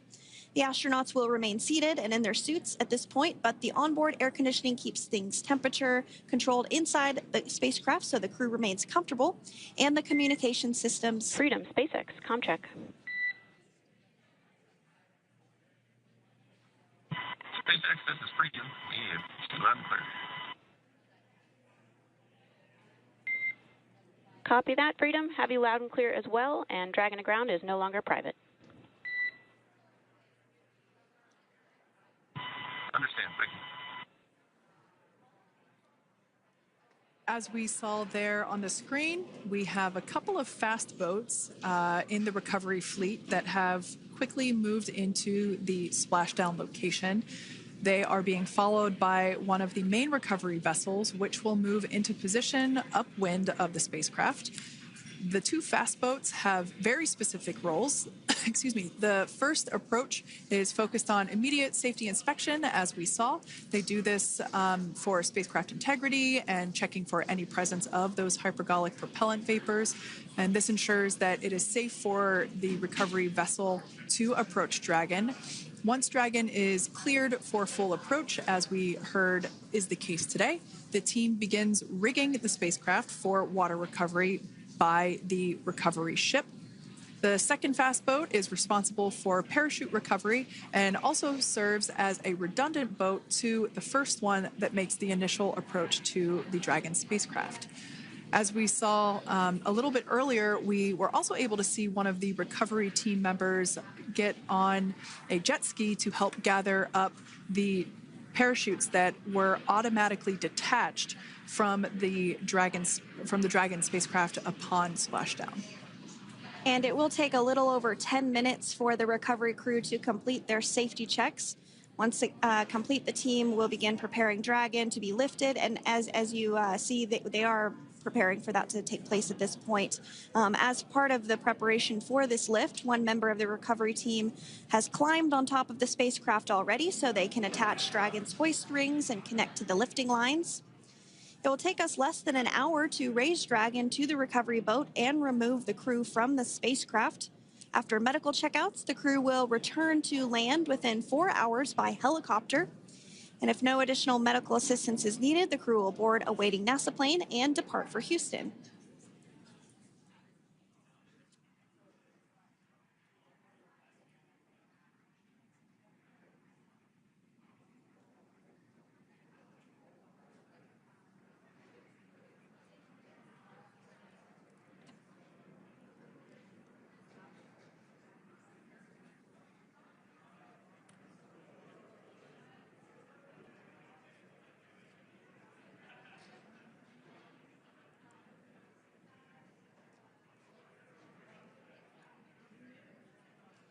And as we continue to await Dragon to be hoisted up onto the ship, we have a very special treat. NASA Public Affairs Officer Jaden Jennings, who is actually on the recovery vessel and had a bird's eye view of the splashdown today. Jaden, how are you? How was the view from the recovery vessel? Hi, Sandra. How do you hear me? I've got you loud and clear, Jaden. It's so great to hear you. Awesome. So Splashdown, Sandra, was nothing short of be advised, spectacular. we are transitioning the forward link. Comm will be unavailable for approximately 5 minutes. Freedom comes.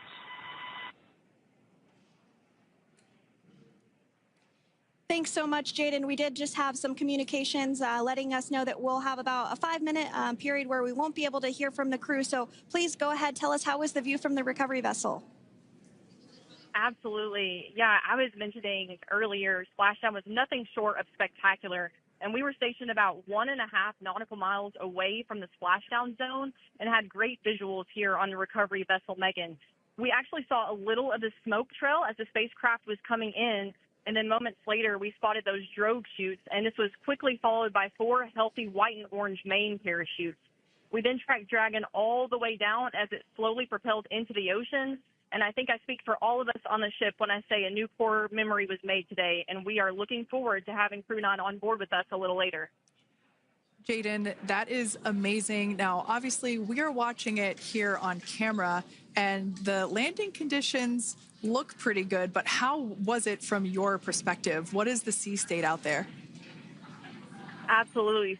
Absolutely. So we've had optimal conditions for splashdown, and today it is sunny and 63 degrees outside right now with clear skies, light winds, and calm seas.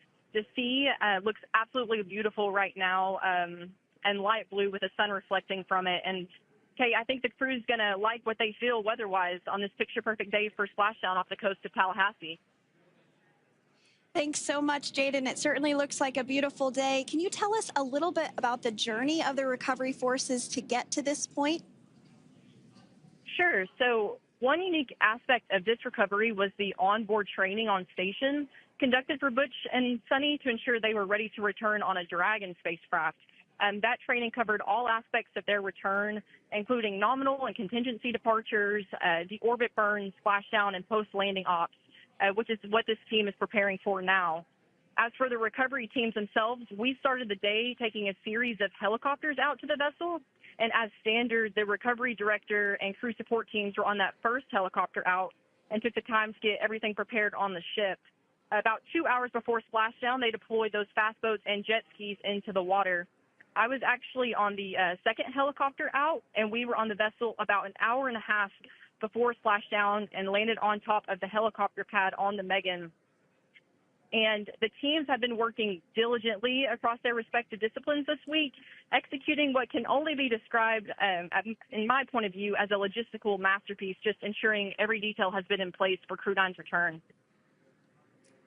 That is such great news. I'm so glad that you're able there to experience it in person. Now, can you tell us a little bit about what's next to retrieve the crew for the recovery personnel on board? Yeah, Kate. So coming up next, Dragon will be hoisted into the on-deck translation system, or the nest, at the aft end of the ship, and then will be translated pretty quickly towards that egress platform. We'll perform another series of safety checks as final precautionary measures just to make sure there are no hypergolic vapors present before opening that side hatch. And then once that side hatch of the spacecraft is open, the crew will be assisted out of the capsule one by one from NASA and SpaceX. Freedom, SpaceX, comm check. Freedom's got you loud and clear. Thanks, Nick. I've got you loud and clear as well. We have completed our forward link transition. Copy.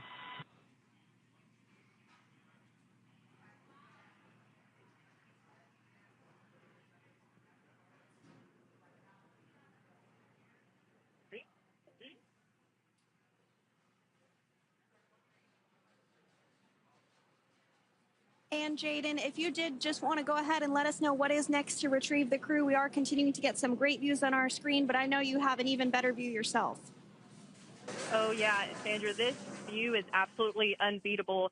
So just to kind of finish off what I was saying is once that side hatch of the spacecraft is open, that crew will be assisted out of the capsule one by one from NASA and SpaceX medical personnel, where they will then head to the med bay. And after those medical checks, they will get on that first helicopter out and arrive at the airport, where they will then board a NASA plane and then head back to Houston, Texas at the Johnson Space Center to begin their post-flight period. And we're eager to see the Crew-9 astronauts back on Earth, and we'll keep you updated on every moment of this process. With that, I'll toss it back over to you guys in Hawthorne. Thank you so much. That was Jaden Jennings, NASA Public Affairs Officer, who watched Freedom splash down firsthand from the recovery vessel. Megan, thanks so much, Jaden. So we are continuing to get these great views on our screen here of Freedom. As we mentioned, it splashed down at 2:57 p.m. Pacific time off the coast of Tallahassee, Florida. The recovery personnel are continuing to step through procedures to hoist Dragon onto the recovery vessel Megan there, which is now coming into view. You can see just how close Megan is at this point. And that's that helicopter pad that Jaden was just discussing, where the crew will fly off of onto the coast of Florida, and then eventually they'll fly back to Houston. Just underneath that helicopter pad is that translation deck where we will see the nest once it is loaded up with the Dragon spacecraft on board. The nest will be translated to the forward end of the recovery vessel, and that is where our Crew-9 team members will egress from the Dragon spacecraft. Now, here on your screen, we can see dolphins, actually, who want to come and play with Dragon. Now, one of the fast boats there in place, working to assist the recovery team member. It's incredible. I just love these views. We really see them even better in daytime, but just seeing the recovery team work in tandem to step through each step, to step through each operation. Obviously they're getting quick assists from the honorary part of the recovery team, those dolphins in the water there. Now, the recovery team member that is crawling around the Dragon spacecraft. Earlier, we saw a view where it was like a spider monkey pose. We can see that individual now standing in the bucket where the main parachutes were stored while Dragon was on orbit. Obviously, those main parachutes were utilized for splashdown today. They were deployed and cut from the Dragon capsule, and one of the other fast boats of the recovery team working to pull those out of the water. Now, the recovery team member that is there working on top of the Dragon capsule. Earlier, we saw that person performing safety checks. Now we can see some harnessing being placed around the capsule. This harnessing is what will be used to lift the Dragon capsule out of the water and onto the recovery vessel. Wow, we got a cute little pod of dolphins. It wasn't just one or two. I mean, that water just looks beautiful. We had ideal splashdown parameters today. Obviously, wave height, ne'er a concern. The weather is beautiful, as Jaden mentioned, in the 60s, sunny. Looking forward to seeing Crew-9 exit the capsule here shortly once they get hoisted onto the recovery vessel Megan. We can see that recovery vessel slowly but surely closing the distance there between... Oh, dolphin cam back again. We can see that the Dragon capsule and the recovery vessel, that distance is closing. Again, this is just one more step as we continue to work recovery operations for Dragon Freedom, and we anticipate the lift of the Dragon capsule to occur here in just a few minutes. Now, once all of the rigging is on the capsule and it's hooked up to the recovery vessel, we will see the hydraulic arm, which is that kind of like bridge-like structure there at the aft end of the recovery vessel. We'll see that articulate backwards, and that's a good sign that we're getting even closer to pulling the capsule out of the water. It will then move forward, and the capsule will be placed inside of what you can see there is basically a basket. We call it the nest, Dragon nest, where that's where the capsule will be placed in order for it to be translated to the forward end of the vessel and for the astronauts to egress. And before that does take place, we'll have potentially views of the rigger go ahead and jump off of the spacecraft there. That typically occurs when the spacecraft is a little bit closer to the recovery vessel, and we usually get a really good view of that particular operation from one of the onboard cameras from the recovery vessel. That is an operation that I have a lot of respect and admiration for, that individual that does that.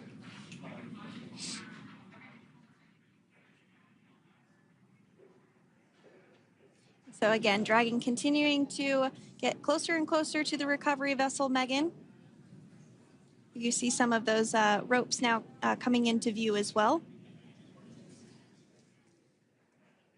If you are just joining us, Crew-9 Splashdown off the coast of Tallahassee, Florida at 2:57 p.m. Pacific time with NASA astronauts Nick Hague, Butch Wilmore, Suni Williams, and Roscosmos cosmonaut Aleksandr Gorbunov. They're now working through procedures to hoist this spacecraft up onto the recovery vessel Megan. We just saw that hydraulic arm get lowered into the lifting position. That arm will be the mechanism that is utilized to lift Dragon up and out of the water and into the nest located there at the aft end of the recovery vessel. And the recovery vessel being used today is, as we mentioned multiple times, is named Megan, but that's actually after NASA astronaut Megan McArthur, who flew on Crew-2 a couple of years ago.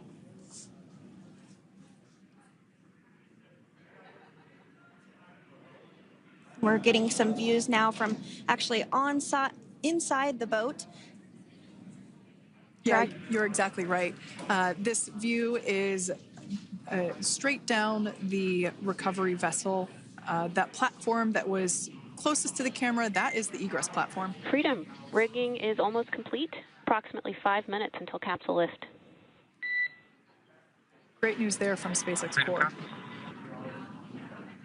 So about 5 minutes left until we see Dragon Freedom get lifted out of the water. That hydraulic arm, as I said before, is the mechanism that will lift it. It's quite swift, actually, the whole process of getting the spacecraft. Brace for capsule lift. Bracing. There it goes, Dragon Freedom being lifted out of the water and onto our recovery vessel, Megan.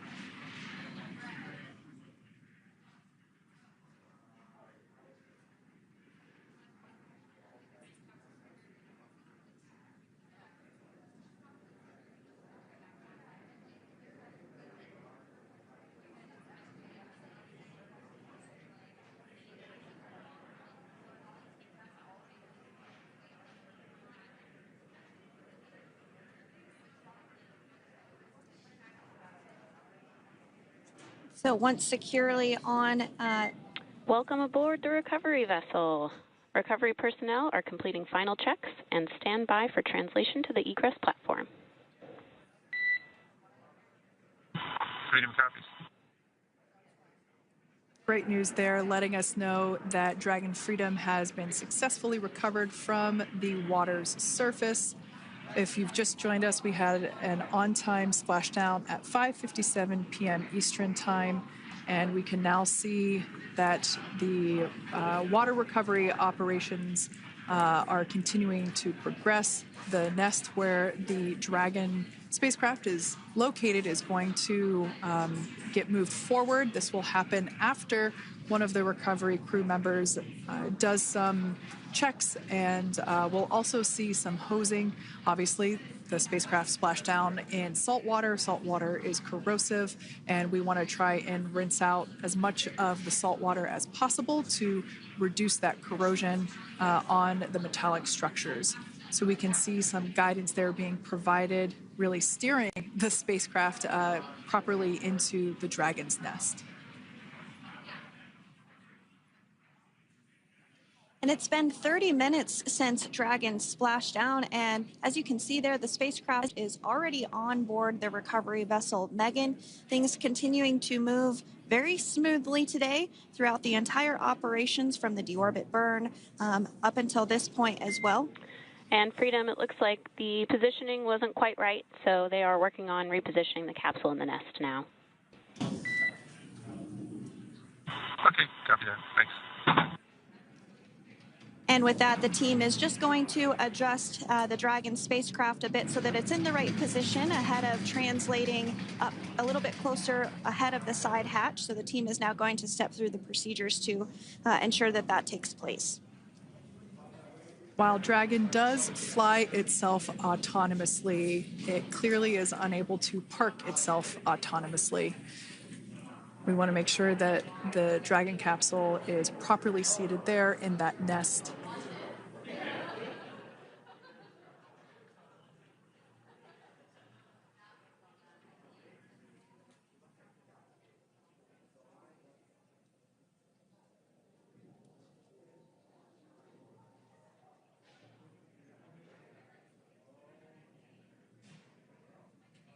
Once Dragon is fully seated in the nest, we'll probably see a bunch of that salt water come out from the bucket there located underneath the side hatch.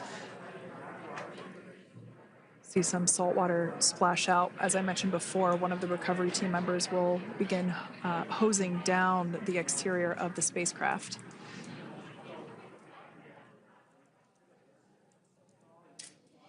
So you are continuing to get some great live views on your screen of Crew-9, which includes NASA astronauts Nick Hague, Suni Williams, Butch Wilmore, and Roscosmos cosmonaut Aleksandr Gorbunov, who splashed down off the coast of Tallahassee, Florida, 2:57 p.m. Pacific time this afternoon. Now working to get that spacecraft situated in the nest. Just making some final adjustments and tweaks to ensure that it's nice and secure.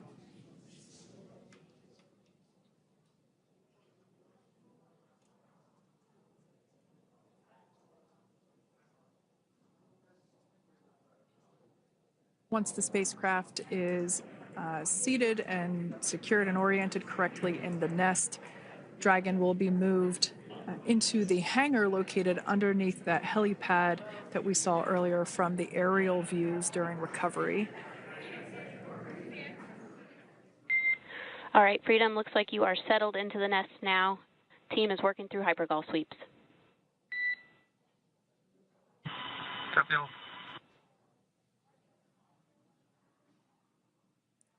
Call out there telling us that the recovery team is doing the second round of those hypergolic sweeps.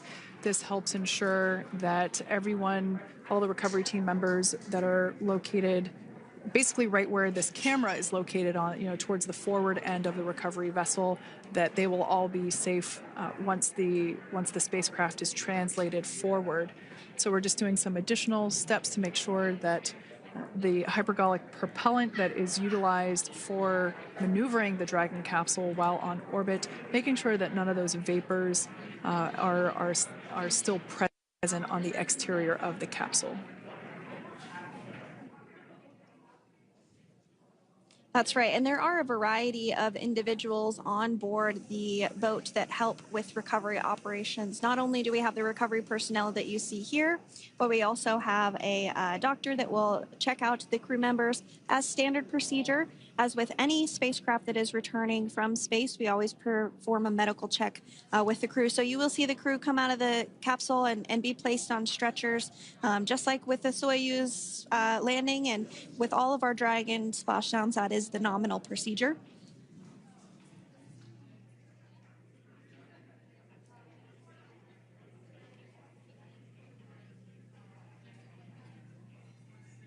We'll stand by to see Dragon Freedom translate or scooch up a little bit closer to the camera angle that we're seeing right here. And then teams will step through procedures to get that side hatch opened. You see it right in the dead center of your screen there. It's kind of that rectangular shape. It has not been opened since Crew-9, which include Nick Hague and Aleksandr Gorbunov, launched back in September from the Kennedy Space Center in Florida. So that will be the very first time that that hatch is opened. Once docked to the International Space Station, crew enter through the top hatch, which was where the nose cone is now closed. That's the hatch that they actually utilize to go ahead and get inside the International Space Station.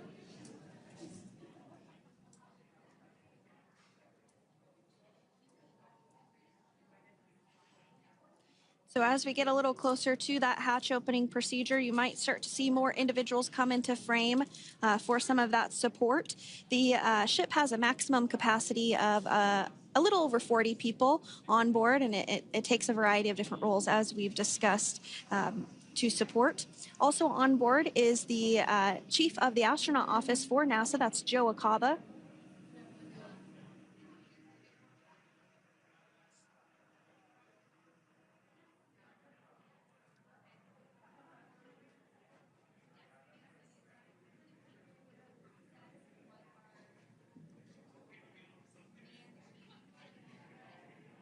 Now, while we are standing by for translation of the Dragon spacecraft to the platform there, the recovery platform that we see in the foreground, it is important to note that Nick, Suni, Butch, and Aleksandr will be getting assistance from the recovery teams while exiting the spacecraft. This is the same process for any returning long-duration crew members.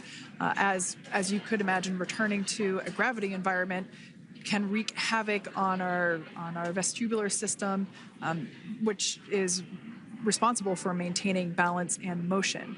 Of course, safety is our #1 priority with this operation, so we'll see the crew members helped out of the spacecraft one by one, and they will be assisted the few feet to the medical quarters aboard the boat.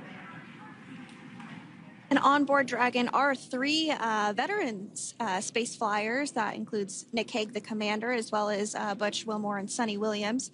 Aleksandr Gorbunov is completing his very first space flight on this mission, and he completed 171 days in space along with Nick Hague.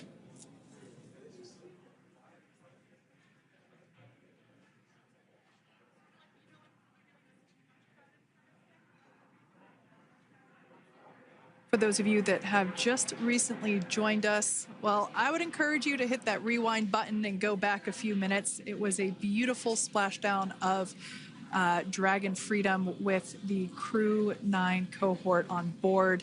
They had an on-time splashdown at 5:57 p.m. Eastern Time, 2:57 p.m. Pacific Time.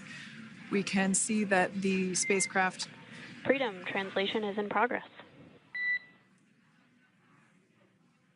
Copy, and seal it. We can see that spacecraft was successfully recovered from the ocean surface and is now being washed with fresh water, as obviously they splashed down in salt water. So we're trying to rinse off as much of that salt water as possible. And we can see the spacecraft continuing to move closer and closer to that recovery deck. Freedom, the crew is working on side hatch opening now. Expect hatch open in about 2 minutes.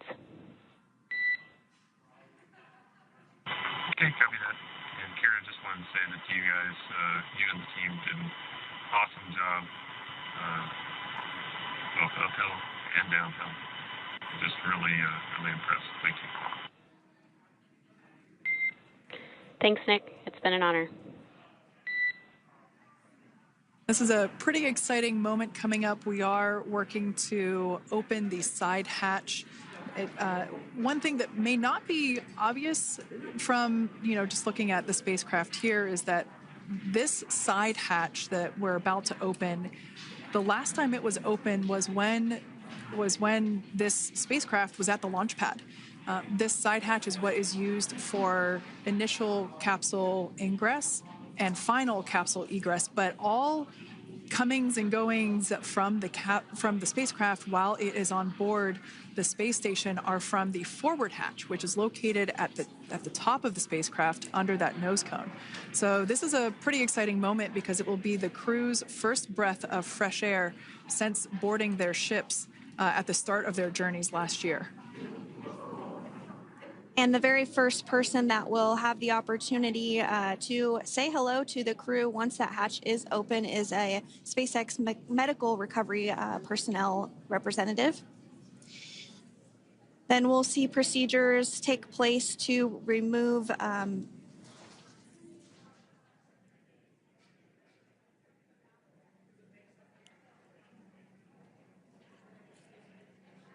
the footrests of Dragon. That will just help the recovery personnel get a little bit more room to access the crew and help get them out of the spacecraft. Yeah, you're absolutely right. Safety is, once again, top priority here, and removing those footrests from all 4 seats will be helpful as a recovery, as a SpaceX recovery team member will actually go into the capsule,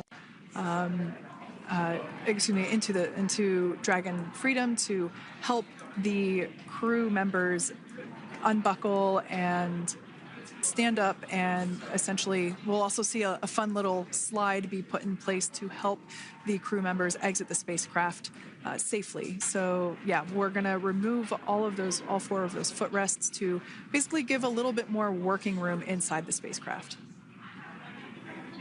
That's right, and we did hear the go for that hatch opening, so we're just a couple minutes away from being able to see that, and then we might be able to get the chance to see a couple of views inside of the Dragon and see the crew following their splashdown. Now, opening that side hatch isn't quite like opening, the door to your car. We have to depress the seal around the side hatch, as well as, we'll now see them open that side hatch up.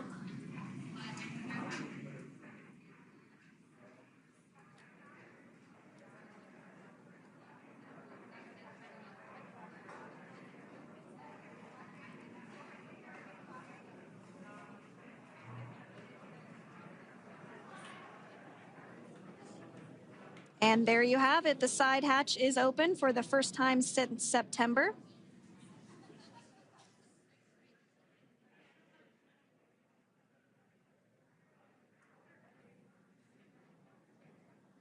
We can see some of the protective equipment there that was brought into frame that will help protect the edge of the side hatch, one, from any potential damage. Oh, we can see the recovery crew member there taking photos of the side hatch seal. This is part of the standard operation for recovery. These photos will get saved into our procedure. We'll then install that protective frame around the side hatch. This helps to ensure that the side hatch itself, the edges of it, incur no damage while crew members are coming out from the spacecraft.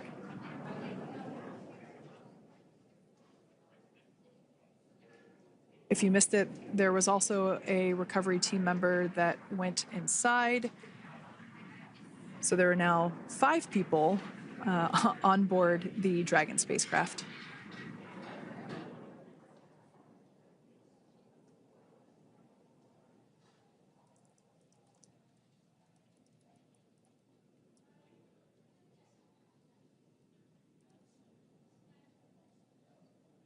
And if you are just joining us, it has not yet even been an hour since Crew-9 splashed down off the coast of Tallahassee, Florida at 2:57 p.m. Pacific time. The crew is now on board the recovery vessel Megan, and the hatch is open. The next major milestone that we'll see is when the crew will actually egress or exit the spacecraft. But before that, they'll continue to, the recovery personnel rather, will continue to install that protective area around the hatch and then remove the footrests. So we're a couple minutes away from seeing the crew egress, but not too long away.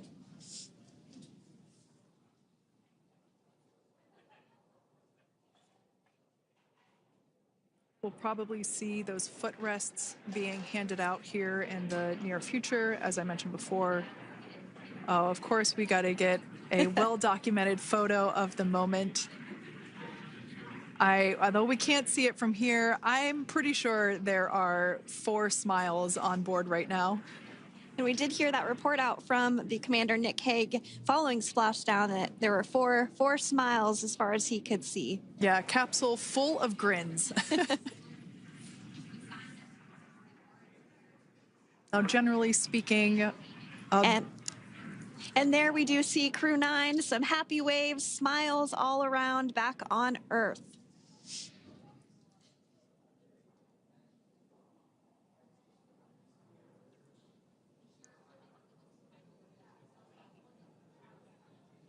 Generally speaking, we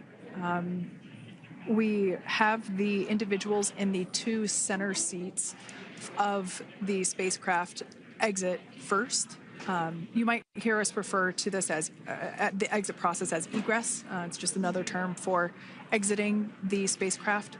Generally speaking, we most of the time have the 2 center seats egress first, as it makes moving around inside the capsule a little bit easier.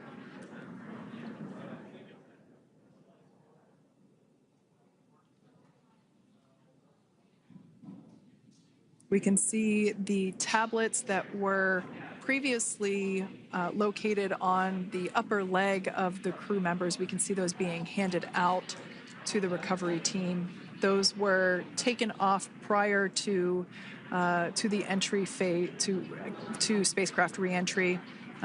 Those had to be stored and secured prior to dynamic operations.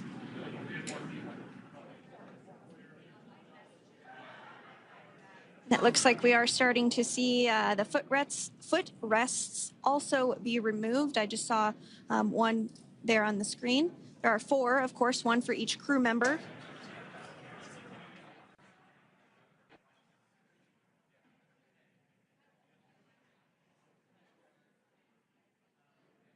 Those footrests are made out of carbon fiber and are actually sized appropriately for each crew member, as everybody has different measurements and different leg lengths. Same goes for the armrests and the bucket length of each seat. We size those appropriately for the crew members and to ensure their comfort and safety. I believe we just saw the little ramp that is used to help slide the crew members out from inside the spacecraft. And once the crew does exit Dragon Freedom, they will be placed on to a stretcher to go to a medical bay for medical checkouts. This is standard procedure for all Dragon spacecraft flights that Splashdown crewed, as well as for our Soyuz spacecraft that land in Kazakhstan.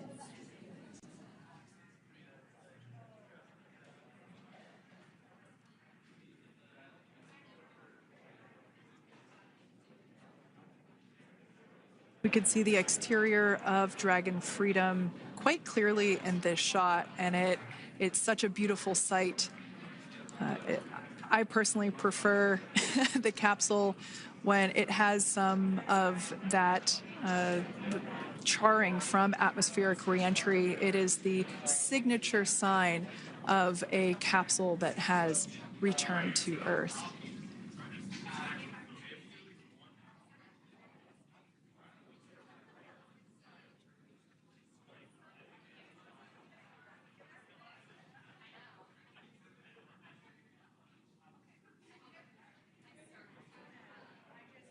Continuing to stand by for our first crew member to egress or exit for Dragon Freedom following their splashdown at 2:57 p.m. Pacific time. Dragon undocked from the International Space Station at 10:05 p.m. Pacific just yesterday, so it was about 17 hours of phasing.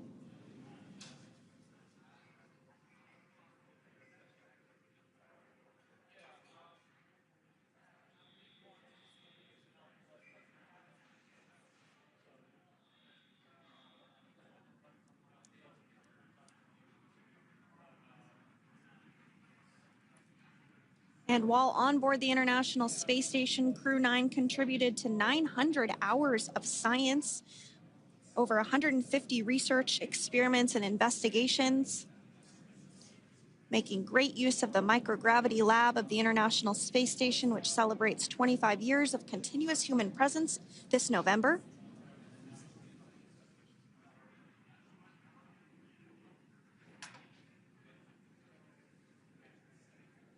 Looks like we're about to get our first crew member here upon egress of the Dragon spacecraft.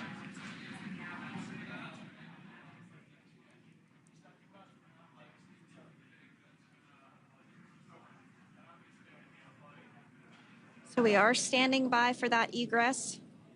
Outside of Dragon, you do see one of those stretchers. This is the expected procedure, as the crew will be taken to medical facilities following their exit from Dragon.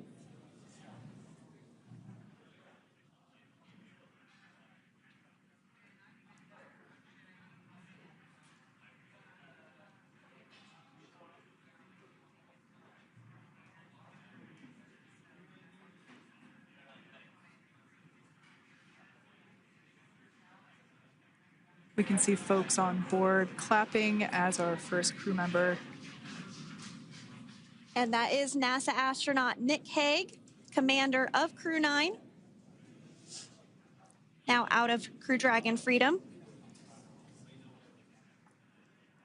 Some smiles, thumbs up, and a wave. Can't get any better than that. Yeah, that is one happy camper, that's for sure.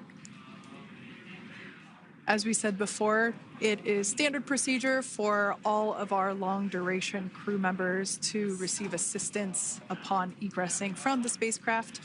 We basically help them move off of the recovery deck and into the private medical quarters for their initial consultation with the SpaceX flight surgeon.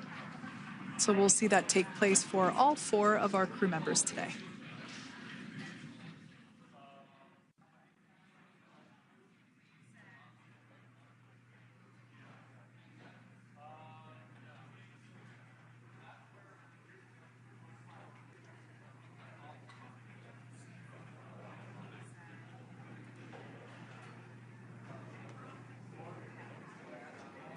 And we are standing by for the next crew member to exit Freedom.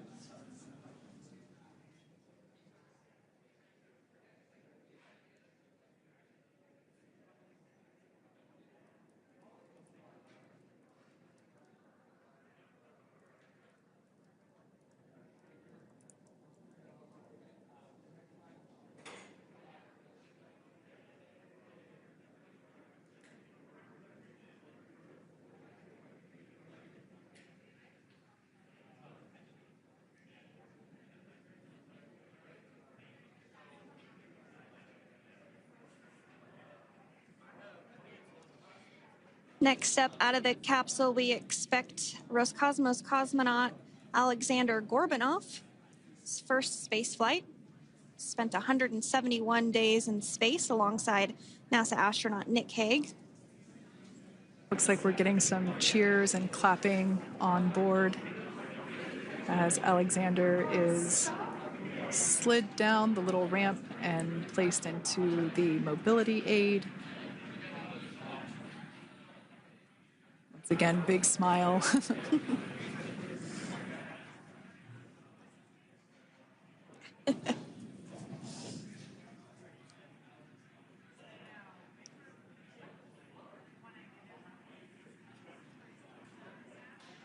Now, the 2 crew members remaining in Dragon are NASA astronauts Suni Williams and Butch Wilmore.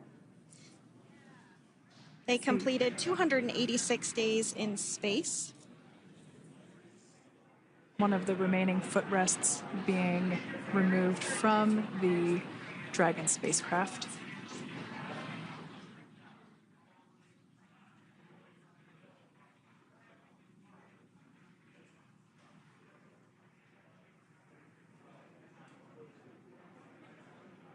As I said before, we generally try to have the crew members that are located in the 2 center seats aboard Dragon, and we like to have them egress first if possible, as it creates a little bit more movable working room inside the spacecraft.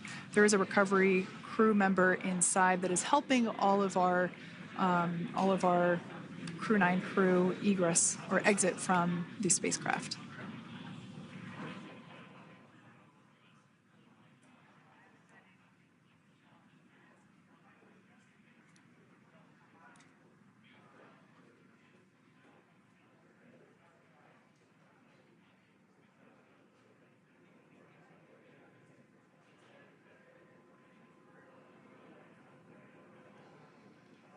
We are standing by for the next crew member to egress or exit Crew Dragon Freedom following the splashdown not even an hour ago at 2:57 p.m. Pacific time.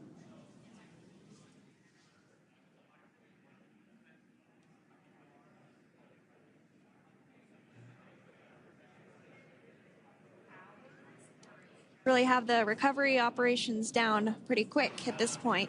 Yeah, it's pretty incredible to think that, just 5 years ago when we were doing the initial demonstration missions of the Dragon for Crew Dragon, that now we're under about 30 minutes for, to retrieve the spacecraft from the water, and just several minutes here while it's been on board and to get everyone, really to get that side hatch open.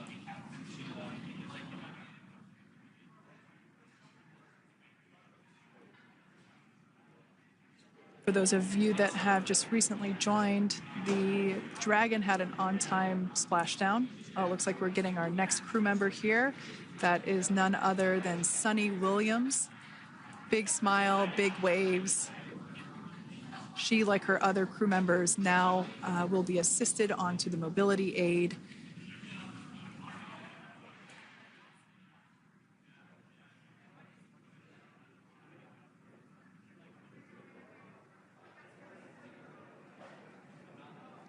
There we have it, some waves, some thumbs up, and some smiles.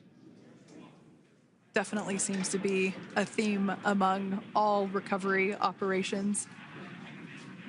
Absolutely. And of course, that leaves NASA astronaut Butch Wilmore inside Dragon in seat 4.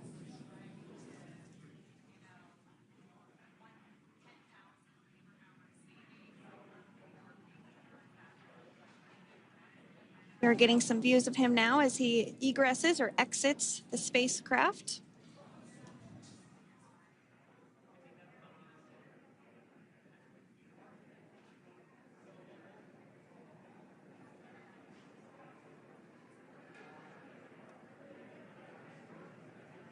Once again, some elation and cheers there from Butch Wilmore. As we mentioned before, returning to Earth coming from a microgravity environment can wreak havoc on the body. So it is customary and just standard procedure for all of our long-term space residents to get assistance once they are back on board the recovery vessel.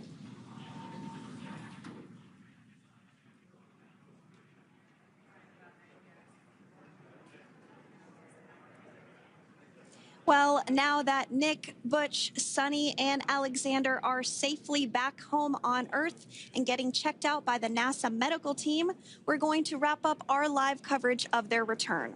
The Crew-9 mission began a little differently than usual since Butch Wilmore and Suni Williams were already aboard the space station when Nick Hague and Aleksandr Gorbunov arrived on the Crew-9 spacecraft in September.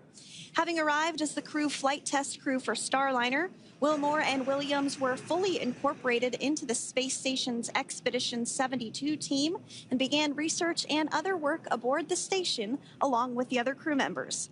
Williams commanded the orbiting laboratory for much of the expedition. After a successful liftoff and separation from Falcon 9, Nick and Aleksandr made a short flight on board Dragon to the International Space Station. Veterans of long-duration space station missions, both Williams and Wilmore conducted spacewalks during their 9 months in space. Like all crews on the station, Crew-9 had the ability to leave at any point had there been an emergency. With their full duration mission coming to an end, the crew began packing up their personal items for their return to Earth about a week ago and worked through tasks and shared lessons learned with Crew-10 teams as they arrived a few days ago. Their journey home began about 17 hours ago when they closed the forward hatch to Dragon and undocked from the space station at 10:05 p.m. Pacific, 1:05 a.m. Eastern. After 4 successful departure burns and a phasing burn to line up their orbit, Nick, Butch, Suni, and Aleksandr rested for a few hours before waking up to prepare for re-entry this morning. We jettisoned Dragon's trunk and performed our final on-orbit maneuver, the approximately 7.5-minute-long deorbit burn, and that occurred at 2:11 p.m. Pacific, 5:11 p.m. Eastern Time. And that sent Dragon on its path home.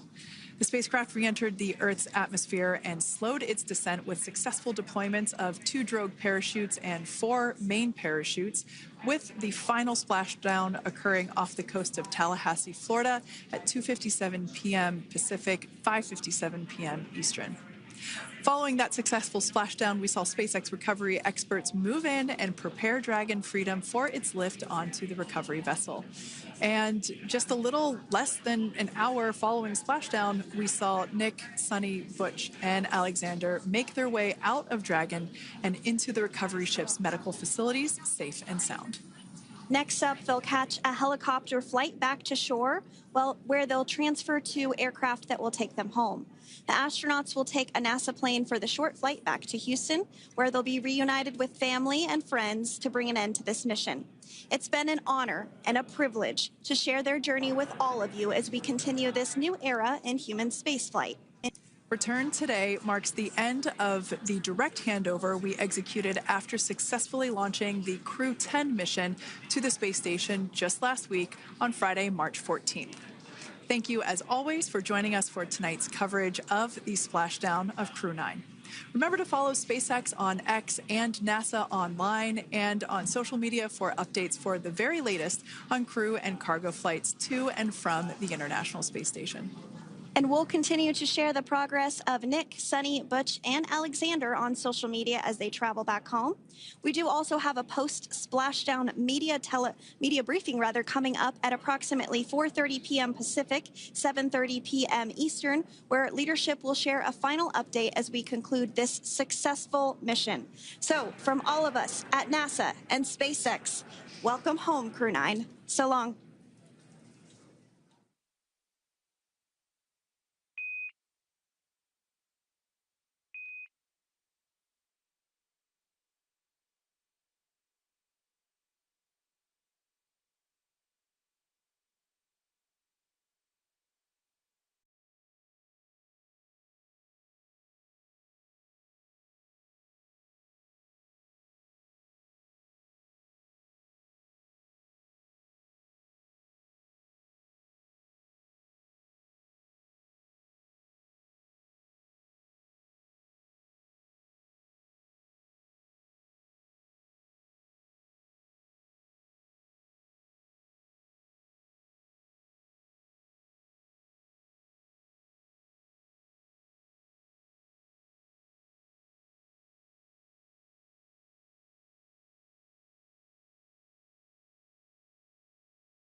Piers. The Eagle has landed.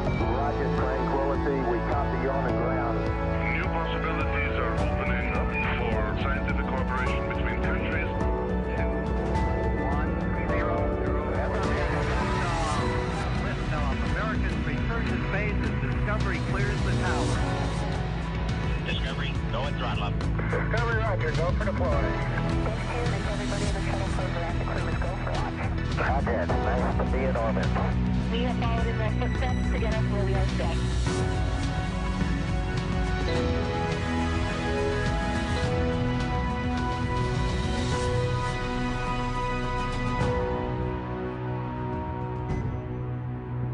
Good evening and welcome to NASA's Johnson Space Center for our Crew-9 post-Splashdown news conference. We are joined in studio today by Joel Montalbano, Deputy Associate Administrator for NASA's Space Operations Mission Directorate, Steve Stitch, Manager for NASA's Commercial Crew Program, Bill Spetch, Operations Integration Manager for NASA's International Space Station Program, and joining us virtually, Sarah Walker, SpaceX Director for Dragon Mission Management. We'll be taking some questions from here in the room today and on our phone bridge today. So if you're in the room, be sure to get our attention to ask your question. And if you're on the phone bridge, be sure to press *1 to enter the queue. Before we get started, though, we'll start with some opening remarks from our panel here. And Joel, we'll start with you. All right. Well, thank you. And thank you, everyone, for being here. And for those of you tying in remotely, thank you for showing an interest in our great space program. It is awesome to have Crew-9 home, just a beautiful landing. I think many of you heard that back in January, the president asked SpaceX what it would take to bring this crew home. And I will tell you that at the time that question was asked, we were already looking at options, what to do with the Crew-10, Crew-9 situation and how we're going to set that up. I'll tell you a little bit, when you plan these dynamic activities, a lot of work goes into them. For example, for the landing that you guys just witnessed today, there's a number of things that we look at, a number of factors, weather being one of them. You saw great weather today. In addition, we look at the readiness of the recovery team to make sure they're ready to go. We look at the handover time on orbit between the incoming crew and the departing crew to make sure there's enough time for activities to be accomplished before the departing crew leaves. We do have the benefit of having NASA astronaut Don Pettit remaining on board. He'll be coming home on Soyuz in April, and so he'll continue the handover with the crew. We also look at the vehicle traffic, the vehicles coming and going.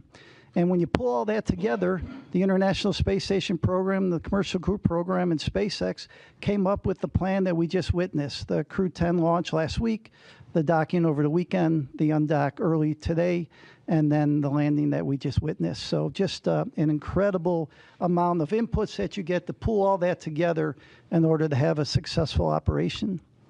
I want to tell you, we want to thank the Crew-9 team and the ground teams for their dedication to excellence, their resilience, their flexibility during this expedition, everything they did to have a successful expedition, as you have all witnessed. SpaceX has been an incredible partner for us, and it shows the benefits of the commercial, public, private partnership that we have. So they just been a huge, great partner throughout all this. Crew-9, in addition to the spacewalks that many of you witnessed, they performed just about 150 experiments on board the International Space Station with over 900 hours of research. And the work we do on the International Space Station benefits the nation, benefits people on Earth, and are the building blocks for going back to the moon and to Mars. So Nick, Aleksandr, Butch, and Suni, welcome home. On behalf of NASA, I want to thank the administration. I want to thank all the work of the NASA teams and all the work of the SpaceX teams. And so with that, I'll hand it over to Commercial Crew Program Manager, Steve Stitch. Thanks, Joel, and thank you all for being here. Greatly appreciate your interest in the Commercial Crew Program and also human spaceflight. Of course, as you know, it's been just a huge week for Commercial Crew. The missions, I think, sometimes seem easier than they are. If I just step back and think about all the challenges we had to launch Crew-9, moving to a different launch pad, adjusting the seats and the crew training, And then, over the weekend, once we docked Crew 10 safely, looking at the weather patterns, finding this great opportunity that we landed at today, adjusting the timeline. It's never easy. Spaceflight's always dynamic. Sometimes it seems like things move from step to step to step, but there's usually different paths along the way. So the weekend was culminated today with the landing of Crew-9. We Dragon Splashdown at about 5:57 p.m. off the coast of Tallahassee. That's our first commercial crew program landing at Tallahassee. We've had a couple cargo flights land there. And now it's great to have Crew-9 and the Freedom capsule back home, and its fourth flight is now in the history books. Of course, we're overjoyed. I watched every crew member come out of the vehicle today. Post-landing, it was great to watch Nick, Suni, Butch, and Aleksandr come out of Dragon and smile and wave as they came out of the vehicle. We'll get them, they're on the ship now, we'll get them back to meet the NASA aircraft and then back to meet with their families. If you watched the weather today, it was incredible. Clear skies, real low winds, maybe 3 or 4 knots of wind, and really calm seas. You could see the dolphins swimming around the capsule, which was kind of incredible. SpaceX had a nice drone aircraft flying around and taking footage, and that was just incredible. As I said, the ops team just did a phenomenal job over the weekend, pulling in the landing to get the crew home sooner and take advantage of this great weather opportunity. Really appreciate the versatility of SpaceX, the ISS program, commercial crew program, and the flight ops team in planning out the timeline, looking at the crew's workload, determining whether we could pull this off, doing sleep shifting, all those sorts of things that made this an opportunity happen. I also want to thank our partners at the U.S. Coast Guard. They were there on scene, protecting the scene and making sure that it was safe for mariners in the area. The FAA, the Department of Defense, continuing to support us. It's great to see the teams really in action. Overall, I would say it was a really clean undocking, reentry, and landing. The Dragon vehicle performed extremely well, didn't really have any issues to work. Little things, a GPS outage that we reset a filter on and things like that. Today, the sequence went perfectly. We jettisoned the trunk, executed the deorbit burn, closed the nose cone, and did the entry. You could hear Nick call down when we finally got the vehicle back through the blackout, 4.6 Gs, and you could tell they were doing well, and then braced for the parachute deploy of the drogues and then the mains, and then having splashdown. So parachutes performed well. The whole system worked just as planned. The crew's doing great. They'll spend a little time on the recovery ship getting checked out, making sure that they're healthy and ready to go, and then eventually they'll make their way back to Houston. Again, I want to congratulate the entire NASA Commercial Crew Program, the SpaceX team. In many ways, if I step back to last year, this has been 9 months in the making, and I couldn't be prouder of our team's versatility, our team's ability to adapt, and really build for the future of human spaceflight and looking at different ways to do business, taking advantage of one vehicle to launch a crew and then bring back the crew in a different vehicle. Our partner SpaceX did a tremendous job. Every time we asked them to do something a little different, they stepped up and to the plate and did that, including swapping capsules 6 weeks ago prior to Crew 10, and then also adjusting the Crew-9 mission. We'll celebrate for a while. We're going to take some time in commercial crew to celebrate this one and spend a little time with the crew, and then we'll move on to Crew 11. Crew 11 will be here before we know it. We'll launch that vehicle as early as mid-July, so we'll start preparing for that. And then, we're working hand in hand with Boeing as well on certification of Starliner, getting that vehicle back to flight. Butch and Suni's return on Dragon, to me, shows how important it is to have two different crew transportation systems, the importance of Starliner and the redundancy that we're building in human spaceflight for our low Earth orbit economy. We're super grateful for Boeing as well and their investment. They're keenly interested in the landing today. They have a watch party going on and are watching Butch and Suni come back. And they've texted me, as the build up to this, they're very keenly interested in Butch and Suni. And then we're interested in their resilience. That whole Boeing team, like our whole commercial crew program team, is resilient and moving forward to the next steps on Starliner. It's been a busy start to 2025. It's hard to believe we're in the middle or toward late March, Looking for an exciting summer as well, and I look forward to your questions, and I'll hand it over to Bill. All right, thanks, Steve. Yeah, welcome, and thanks for everybody's interest as we continue on. Return today marks the successful completion of the Crew-9 mission, and really with them handing over operations on board to Crew-10. Just some interesting stats as we go through. Nick and Aleksandr both spent 171 days in space on this trip, seeing the arrival and departure of 4 different visiting vehicles to the ISS. Butch and Suni spent 286 days in space, and they got to see 8 different visiting vehicles coming and going from the ISS. We stay really busy as we talk about all these vehicles coming and going from the station. Nick and Butch each conducted 1 spacewalk, and Suni conducted 2. That actually gave Suni the record for most time on spacewalks by a woman, and puts her 4th overall in terms of time outside doing spacewalks. The crew contributed to more than 150 unique experiments, like Joel said, including stem cell technology to potentially address blood diseases, autoimmune disorders, and cancers. They tested lighting systems to help maintain circadian rhythms, which will help improve conditions for not only future crews as you go through spaceflight, but also those on the ground for shift workers and those in extreme or remote environments. They did plant growth and quality experiments to support future Moon and Mars missions as we look forward with that. They loaded a really interesting experiment. JAXA had their first wooden satellite. They loaded that into and got that deployed from the ISS. And then as part of their spacewalk, Butch and Suni collected samples from the station's exterior to study the survivability of microorganisms in the vacuum of space.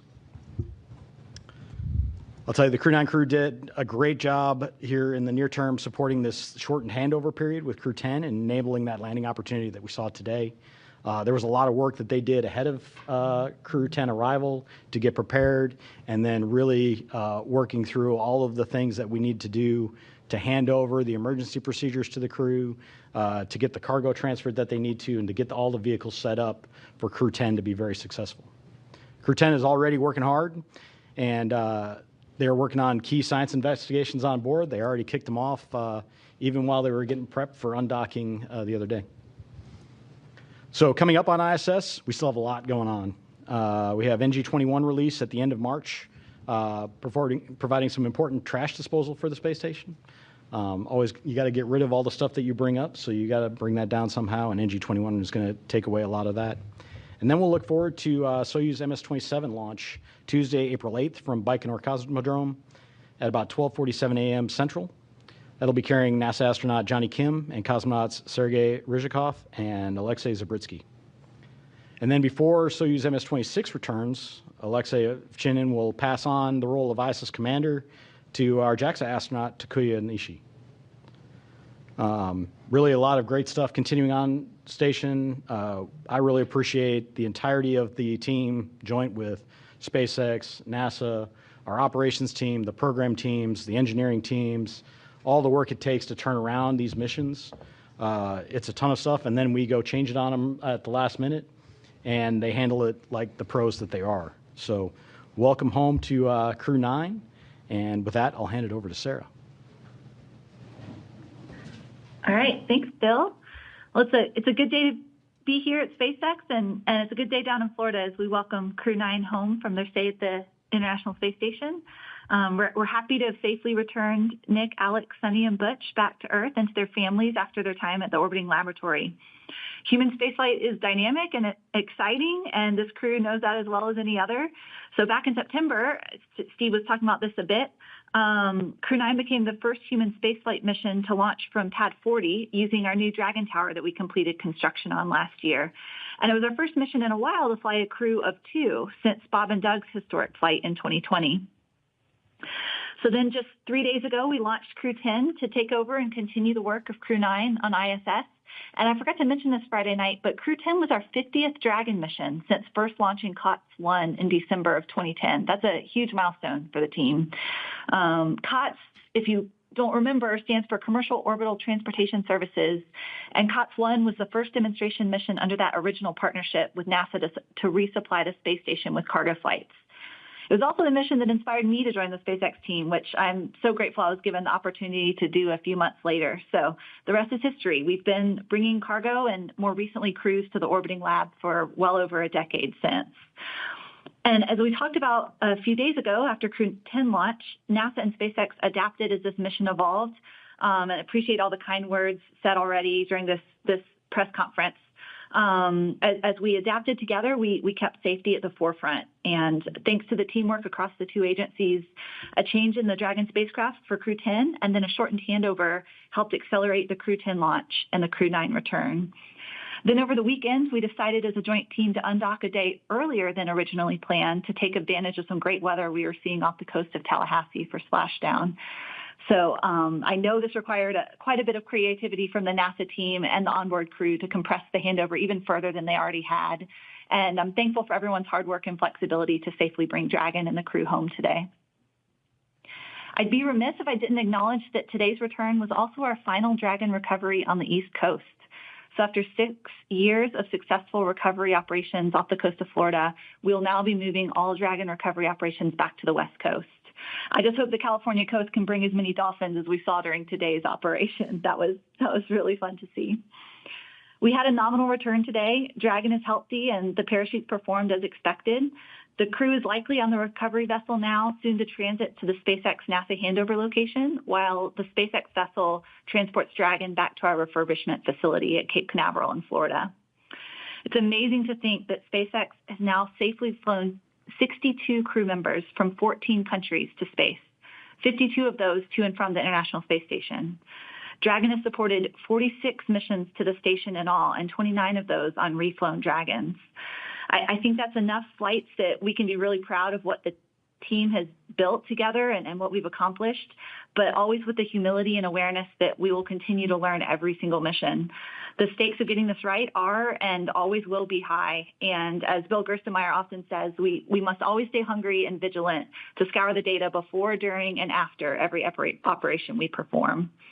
It's always an honor for all of us here at SpaceX to launch human spaceflight missions and safely return astronauts and cosmonauts as we continue to advance human spaceflight. Thanks for having me on the briefing today and look forward to your questions. All right, thank you all for your opening remarks. We will go ahead and start taking some questions in the room, so please raise your hand, Gina. Go ahead. I think this is for Steve Stitch. I mean, Crew-9's home, but the research hasn't stopped because what you need to know about what happened with Butch and Suni on orbit, that's still an ongoing medical research project. Would you kind of expand on that for me? What will you learn about their 9 months on the space station?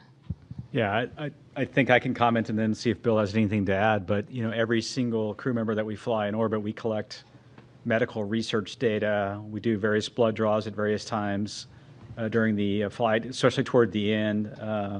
Do bone density measurements in space. We look at their vision and how their vision might change over time, their intracranial pressure. We do all kinds of things. So you're right. Every single astronaut, when they come back, including Nick and Aleksandr, is participating in all kinds of experiments, and we're learning from all those. And I'll see if Bill has anything to add.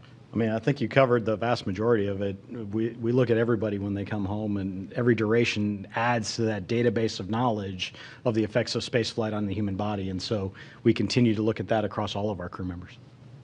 Okay, we'll take another question here in the room. Mark, go ahead. Mark Strassman, CBS News. Steve, I want to pick up on something you said, which is the keen interest in Butch and Suni. All 5 major television networks cut in with live special reports following the splashdown, because Butch and Suni have arguably become America's most famous astronauts over the course of their 9-month saga. So now that they're home, now that the saga is over, what do you is the takeaway? Yeah, I think that's a great question, and I haven't probably had a lot of time to reflect. We're certainly looking at Starliner very carefully. We're in the process of looking at that vehicle, looking at the helium system. We've got some candidate seals that we're going to replace. We'll get into some testing here over the summer timeframe with what we call an integrated doghouse at White Sands. So we're looking at that.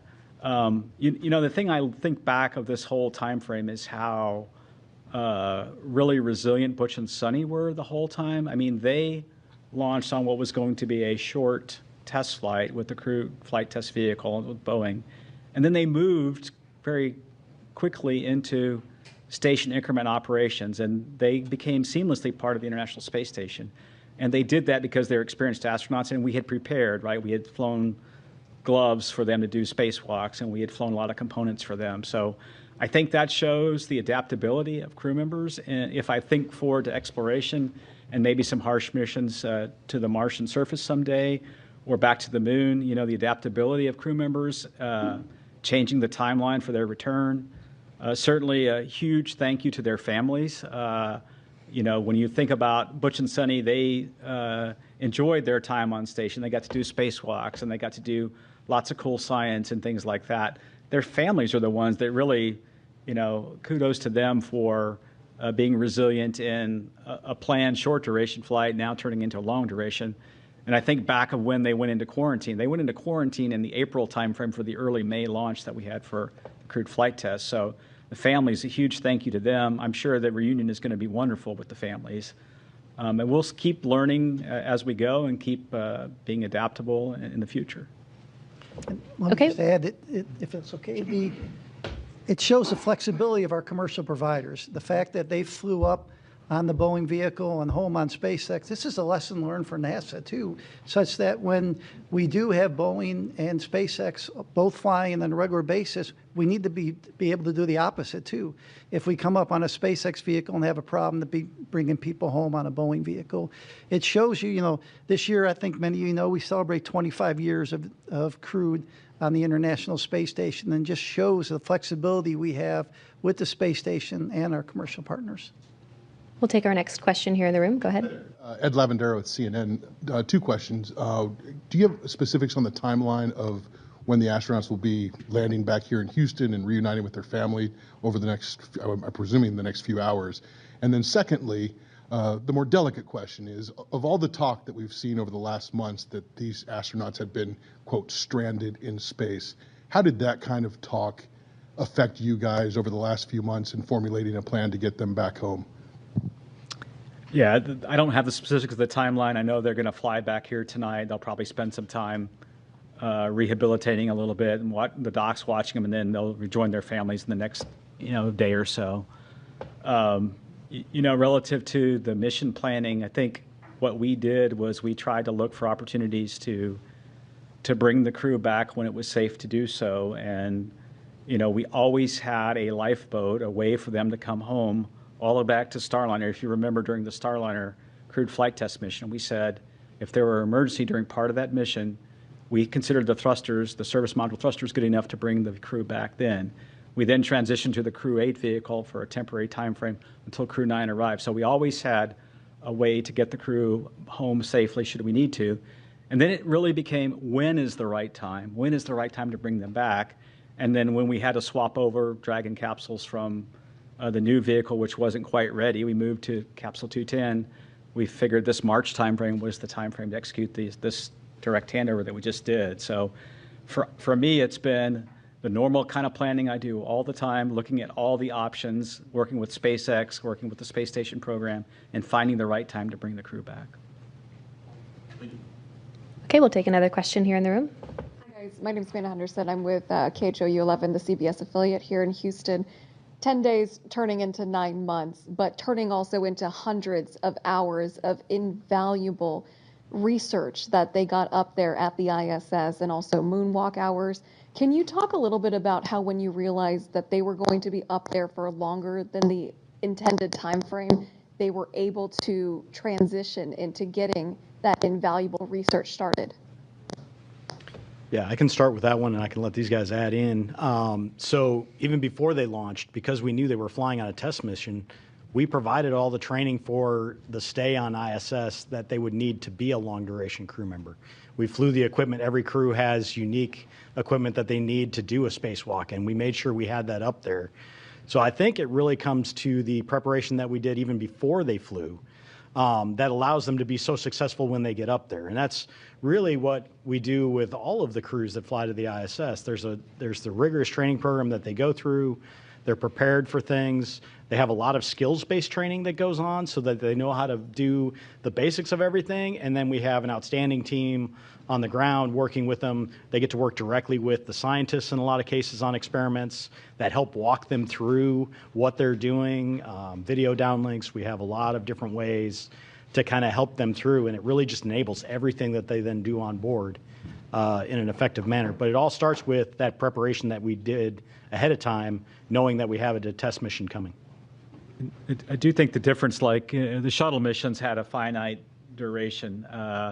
The way the space shuttle worked, it had fuel cells, and they used liquid oxygen, liquid hydrogen to power those fuel cells. And so at some point, that vehicle had to return. But the beauty of the space station is wonderful laboratory, wonderful place for the astronauts to live and work, and you can almost stop the clock if you have a problem. And I think that's something that we learned on this flight that's a little bit different is, so when Starliner we had planned for maybe a short 10 to 2 week mission for a test flight, when we needed more time, we took that time to understand the vehicle.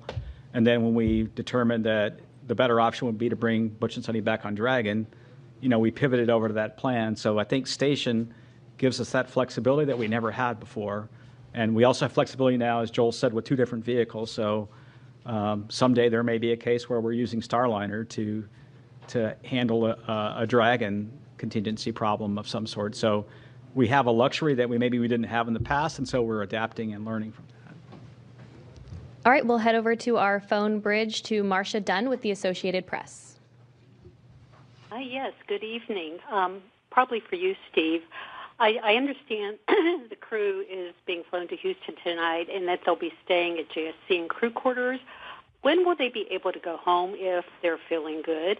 How much time off do they get before they have to go back to work? Are you giving them some extra bonus vacation? And when do you have to decide whether Starliner is going to be carrying Crew 12 up? What's the deadline for deciding on that mission, whether it'll be Starliner or Dragon? Thanks. Yeah, there's a lot of questions there. I hope I get all of them. Let's see. The first question was, when do they go back to their families? It's usually within a day or two, once they're cleared medically, that we make sure, as they readapt to gravity here on Earth, it's usually a day or two. They'll go back to their families. And then, they'll get some time off, and then we've done a lot of, fortunately with Butch and Suni, we've done a lot of debriefs already with them. And so we've gotten feedback on Starliner and feedback on many things for the crewed flight test already from them while they were on orbit. They'll have a standard set of debriefs with the Crew-9 crew because they really have been part of Crew-9 ever since Crew-9 docked. So they'll go through a series of debriefs, and then, but they will get some well-deserved time off, well-deserved time with their families.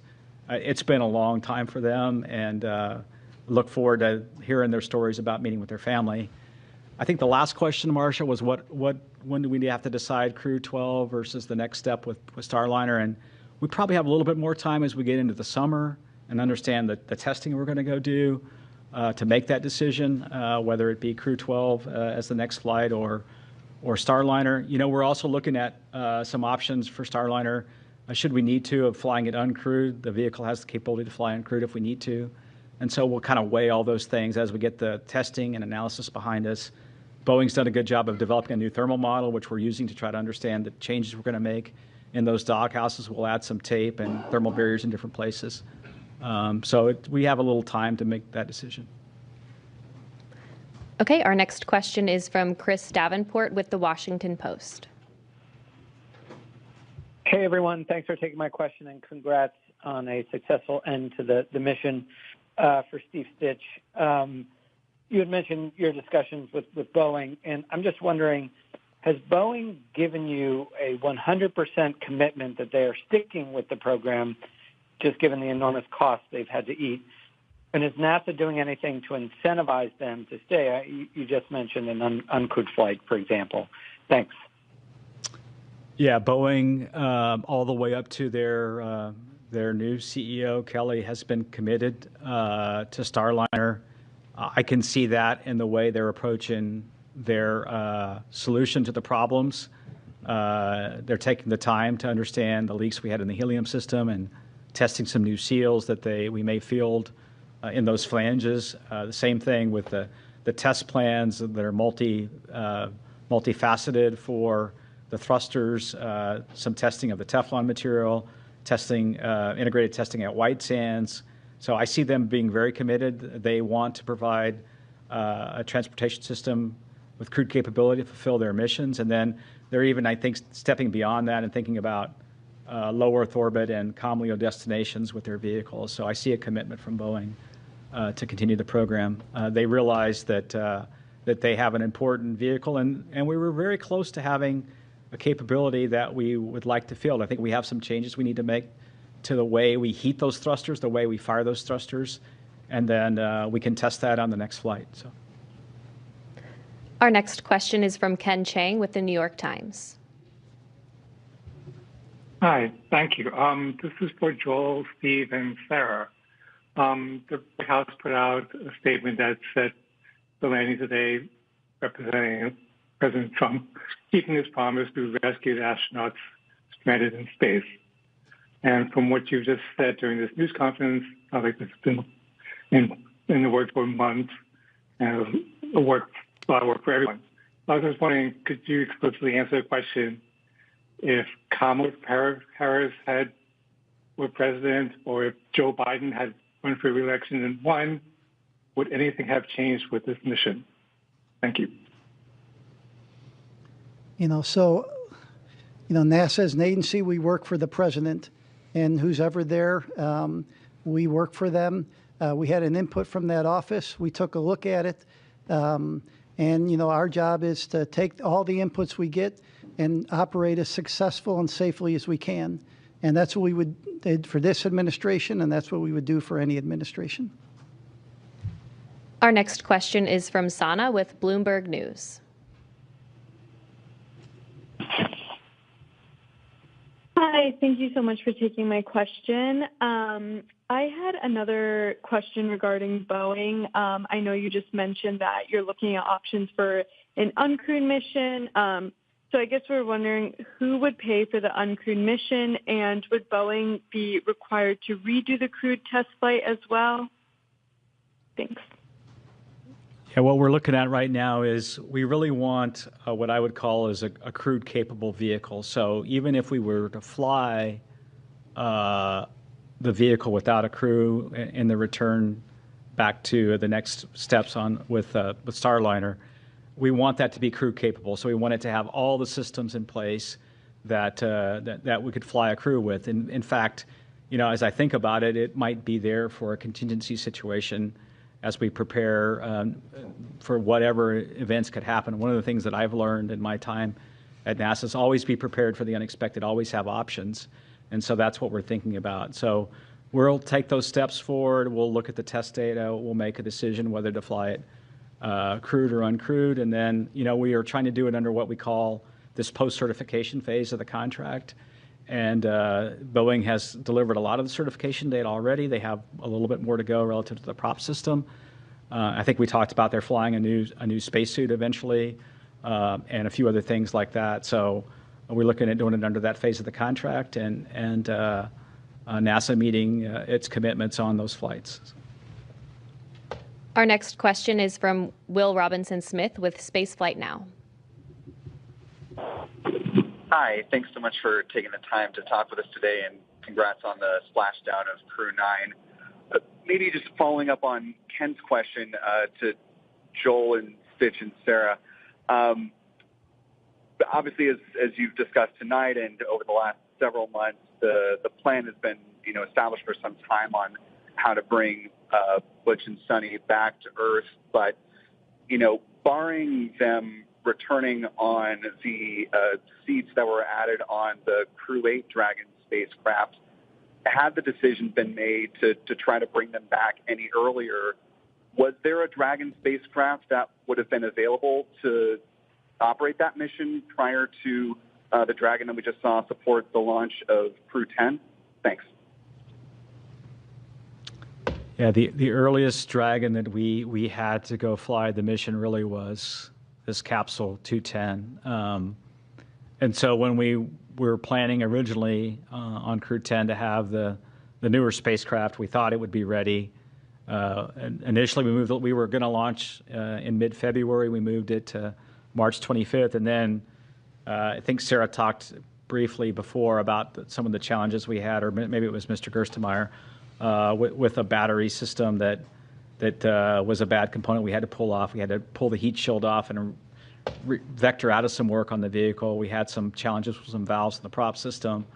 And this, to me, is just evidence of how complicated. I don't think we always do a super good job of explaining how complicated the spacecraft itself is made up of millions of components that have to work in an integrated fashion, and you go through testing and qualification to get there. And so those components didn't work, and when we looked at that, we just pivoted over to the vehicle that was going to be ready the soonest, which was Capsule 210, and that led us to the March 12th date and then eventually the March 15th launch. Our next, and maybe I would just add that with 5 Crew Dragon spacecraft in the fleet, certainly many paths are possible, right? With the allocations as we had them with our current slate of missions in the next 12 to 18 months, exactly as Steve said, it was the new spacecraft that was anticipated to be ready first, with the one we ended up flying shortly on the heels, and then when we ran into a processing issue on that new vehicle, the other one could be ready sooner. And so those were the 2 that were coming available. But certainly we can pivot and adapt. Flexibility is the name of the game, right? And so if we change what lanes or what stage of the flow any given spacecraft is in, we can open up other options available. But we had these vehicles allotted to or allocated to specific missions, and these were the 2 spacecraft that met the need that we had here in the spring to fly these missions in the timeframes that they were requested. All right, our next question is from Joey Roulette. Hey, thanks. Just 2 questions. One quick one for Steve. I just want to be clear. So it sounds like the testing results that you guys are going to have with Starliner this summer and maybe later on is going to determine whether its next mission is uncrewed or crewed. And whatever that next crewed mission is that going to be like a routine certification crewed mission, or might there be another CFT? And then the second question is for Bill Specht. I was just wondering if there's any studies that Butch and Suni are involved in that investigates the like behavioral or psychological kind of response to not just long duration spaceflight, but unexpected changes to the to a mission in the middle of it. Thanks. Yeah, when we look back at the crewed flight test, we got a lot of good data out of that flight relative to having a crew on board. So really the thing that we need to solidify and go test is the prop system and the service module. We need to make sure we can eliminate the helium leaks, eliminate the service module thruster issues that we had on docking, and then the rest of the vehicle performed really well. So when we look forward, what we'd like to do is that one flight and then get into a crew rotation flight. So the next flight up would really test all the changes we're making to the vehicle, and then the next flight beyond that, we really need to get Boeing into a crewed rotation. So that's kind of the strategy. Yeah, and then to your second question, all of our crew members go through evaluations. They fill out surveys. They do medical evals. So all of these things happen on every crew member. So we do get some unique data from Butch and Suni based on their stay, but it's something that we do with every crew member that flies. There's always changes that happen on board. There's always adjustments that we have to make that all of the crew members adapt to. As you've watched with our flight schedule over the years, it's very rare that we actually get a flight to fly exactly where we planned it 2 years out when they were thinking it was going to be. So it's okay that we have these changes and they adapt really well. But everybody gets kind of looked at in terms of those effects and understanding just the effects of spaceflight on them. So. Okay, our next question is from Maria with KBIR Knoxville. Hi, yes, thank you so much for your time. If someone can walk me through the physical and mental adjustments that the astronauts are going to be experiencing. I can try and see if Bill and Joel have anything to add. When they get back, the body is an amazingly adaptable. The one thing that the body will struggle a bit with is the inner ear and the vestibular response in microgravity when you transition from 1G here that we're sitting in this room to then in space. The inner ear can get a little disturbed because gravity's not pulling the fluid down and the little hairs inside the inner ear. And so the crew can take a little while to get to adapt to microgravity. That same thing happens in reverse when you land back on Earth. The human body was adaptable and was used to being in microgravity. Now the vestibular response is such that you feel disoriented, you may feel a little dizzy, you may have trouble getting up. And then, of course, physically, their body, when they were operating in space and doing operations inside the various modules, their muscles weren't working as hard, their heart wasn't working as hard, and so there's a muscular and cardiovascular kind of reconditioning that has to happen. And so that's what's happening now. And then, there's a little bit of response coming back to 1G. In space, I could let this pin, release this pin, and it's going to stay right where it is. And in 1G, if I release the pin, it falls. And so there's a little bit of that the crew has to get back and learn the skills back here on Earth again. So. Okay, our next question is from Jackie with the Times of London. Hello, and thank you. I'm sorry if this is a really frustrating question because I know there's so much good work done on this mission. But there has been a fictitious narrative woven around it by prominent people who are hard to ignore. Why has NASA not pushed back more emphatically against that and against the use of astronauts by one of its commercial contractors as political pawns? And what's to be lost by simply correcting that narrative for the sake of the public who have paid for the mission? Thank you. I would say, our job at NASA is to successfully and safely fly these missions. We fly it with the laws of physics, and we fly it with our commercial partners. And so oftentimes there may be things out in the press that may not be exactly what's happening. And our job is to fly these missions, and regardless of what you read in the press, our job is to fly successful missions, safe missions, and do the science we do on board the International Space Station. I mentioned this year 25 years of continuous crew presence on board later this year, the International Space Station. And we do about 150 experiments every expedition we fly. So think about it, every 6 months. I think we're over 3,000 experiments since we started the International Space Station, and that's what we focus on. Okay, our next question is from Jeff Faust with Space News.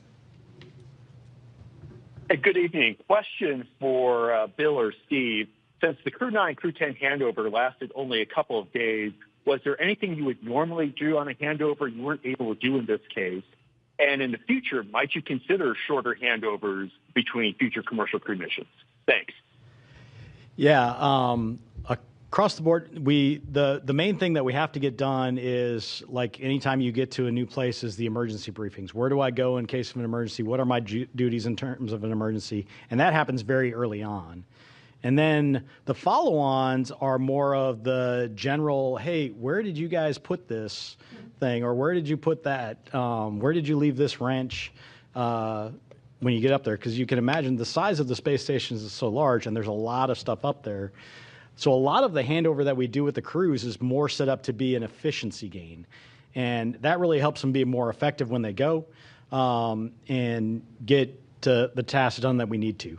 So when we reduce that time, we reduce that efficiency in the near term to accomplish the tasks on board. We evaluate that each time and understand what our handover is.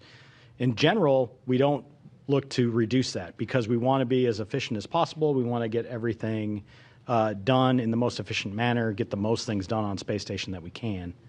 But in this case, it was actually to our advantage to go work that shorter handover and then get them home as quicker, hitting this weather day that we had here today, and not leave it up to how the weather was going to behave days and days from now. So they're The critical stuff always gets done, that emergency handover, that how do we go handle contingencies on board. They're trained on the ground for all of these things.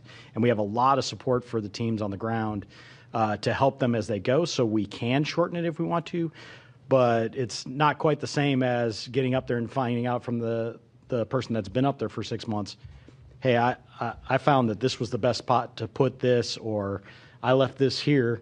And so when you need it, go look over there. To go do this, or this is the best way to go pull out this drawer, or whatever you have to do for your experiments on board. So nothing beats that face-to-face handover and the time they get up there, but we have the options to shorten it when it makes the most sense. Okay, our next question is from Sawyer with NASAspaceflight.com. Thank you so much. This question is, I believe, for Sarah. With this being the final splashdown on the east coast of the United States, what is the plan for Megan? Is that going to be repurposed to the west coast? Is that going to stay on the east coast? And then what becomes the contingency if, for example, the weather isn't good at the planned Pacific landing sites, whereas here you had the Gulf and the Atlantic? Hey, we don't know the answer yet to what will happen, what will become of Megan. We've got Shannon here on the West Coast. I'm sitting here in California right now, and there's unique benefits and unique challenges of weather patterns on the West Coast versus the East Coast. Just one example, we have far more stable weather in terms of wind and wind speed, wave height than we did in Florida. So where we needed numerous sites on both coasts of Florida to provide geographic diversity to avoid weather patterns that may be happening in one area and not another, not so much the case on the West Coast. However, our cloud cover is different here than in Florida. And so things like the airborne assets that support our mission might have different challenges out here than over there. So we've done a lot of trying to learn from meteorologists and historical weather patterns, and then figure out the right number of sites and the right number of support assets to ensure that we maintain a high return availability, which means a high percentage of days that would be a viable return option with a safe splashdown, regardless of what coast we're splashing down on. All right, our next question is from Isam with AFP.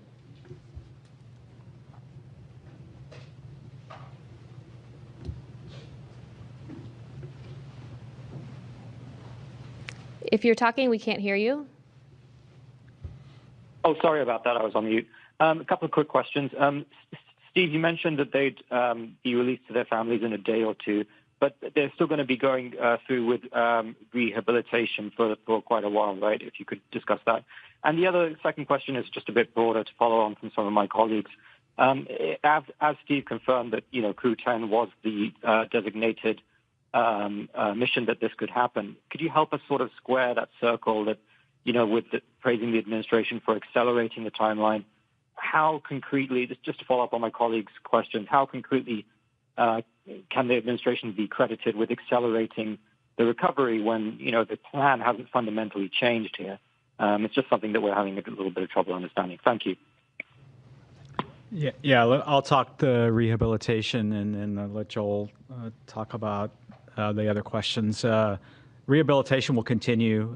There's a sequence of exercises that they do to try to regain their physical strength over a number of weeks. It's a pretty standard protocol that they go through post-landing to recover. It's well documented, well practiced, and the docs and the trainers that do this work will kind of follow each crew member, whether it be Butch and Suni or the others. We talk about Butch and Suni because they had a 9-month stay, but the others had, 171-day stay or so, which is pretty typical of what we've had. And I'll let Joel handle the other questions.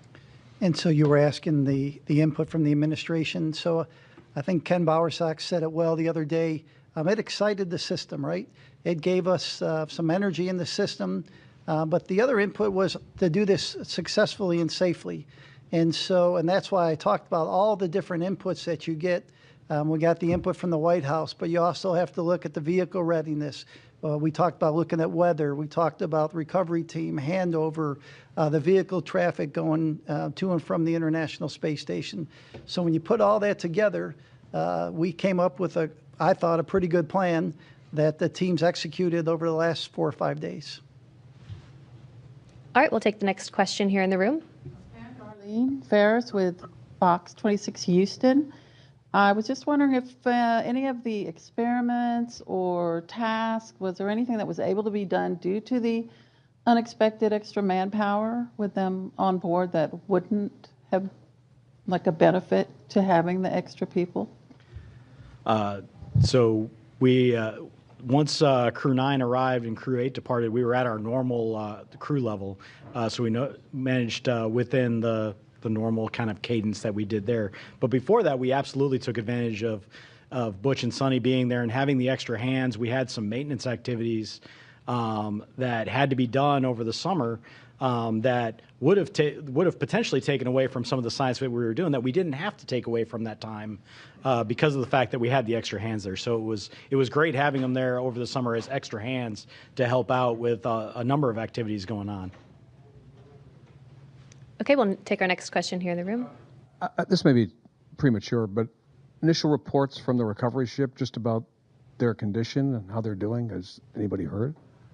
I haven't heard anything specifically from the recovery team, but just in looking at the way as they came out of Dragon, they all looked very healthy. You could tell they all looked like they were feeling about normal for the landing and recovery phase where their body's trying to readapt. So, yeah, I haven't heard any reports of anything other than that they're doing well. So I saw a lot of smiling and waving. Yes, yes, yes. Okay, our next question is from Ellen with thedailymail.com. Hi, thank you guys so much for taking our questions tonight. This question is for Joel. Barry Wilmore's daughter spoke out on social media and blamed politics and negligence for her dad's delayed return. We know that President Trump and Elon Musk both said the previous administration didn't want to bring the Starliner crew back for political reasons. Can you comment on these claims? Yeah, so I wasn't involved in any conversations with the previous administration. It was clear we have a request from the current administration, and the results you saw is what we saw today with the landing of Crew-9. Okay, we'll take our next question here in the room. Have you guys gotten a chance to talk with the families of Butch and Suni? And I mean, I'm sure just being able to see them wave and smile today is a huge relief for them, but they've been in quarantine and up in space for almost a year. How are they feeling with everything? Yeah, I haven't talked personally to the families, but I know the astronauts have a great support system. In other words, they're able to effectively FaceTime with their family and keep in touch with their family. I'm sure Butch is looking forward, and Suni both coming.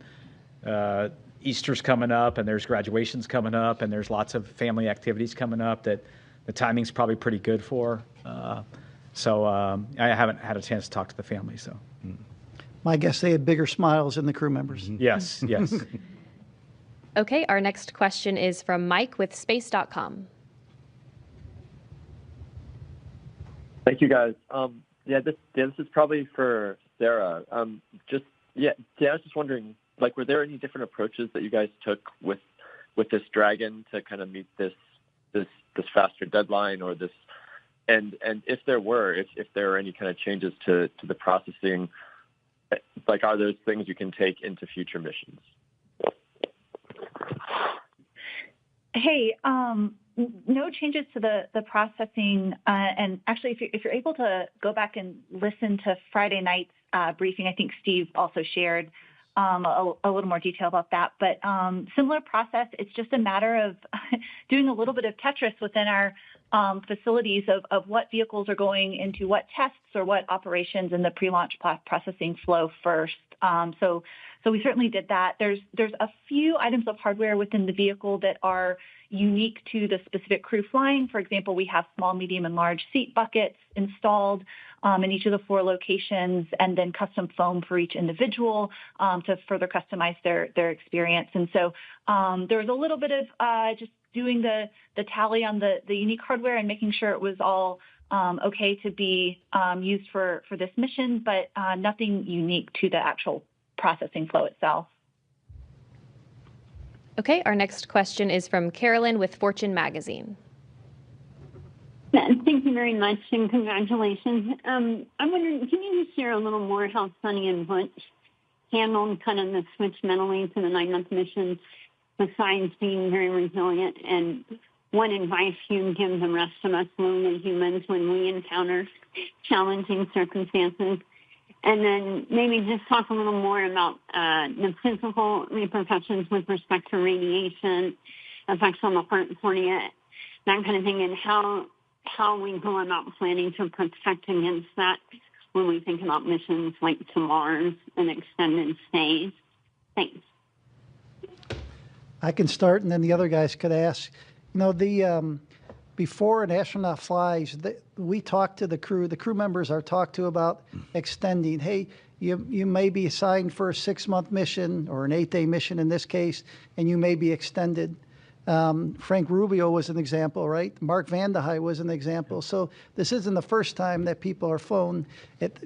Clearly their mission was much shorter than those other missions, but the crew members are talked about, hey, what would you do if you had to be up there for a year? So they mentally prepare before they launch, and they talk to the other crew members that have flown for these long duration missions. And so the teams are preparing. We do different things on the ground. If you're there a little longer than normal, maybe you'll have some extra family conference times, or maybe a half day off after a certain amount of time on orbit. And so we had experience from past crew members, and we made changes in the operations and how we do that. And so let's see, Bill, if you want to add anything to that. Yeah, I think the other question was, really on kind of the effects of space on people in general, and when you change the duration on them. We look at every crew member when they're going up and making sure that we feel confident, even if their mission had to be extended, that they're up for it and that they've got, I think, the time allowable, I think, for them to stay in space and to go through that. We monitor everything on board. We keep an eye on things like radiation. We keep an eye on things like solar activity that can affect that. We keep an eye on the rest of the environmental factors on board, whether it be the carbon dioxide levels, the CO2 levels, the contaminants that we have on board. We have scrubbers and filters and things that take that out. So we do all the things that we would normally do to manage that for crew and minimize their exposure to anything that could be considered harmful. And then we limit the times to the best of our ability that we can up there.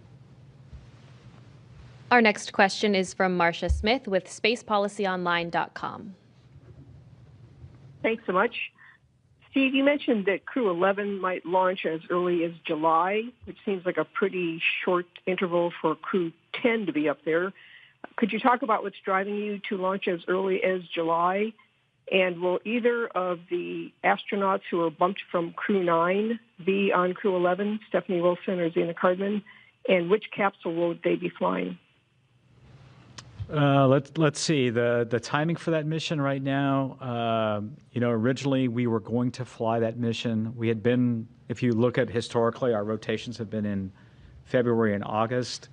There is a particular SpaceX cargo flight, CRS-33, that has the ability to do some reboost for the space station, and that needs to fly in that late August, early September timeframe. And so we moved our handover up.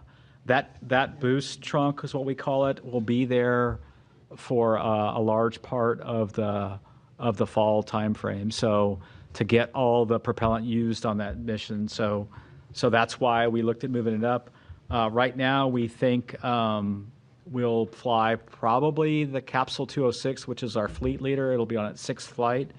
We'll continue to work that with SpaceX. You have to remember with space station, one of the critical consumables is docking ports. We have 2 of those docking ports.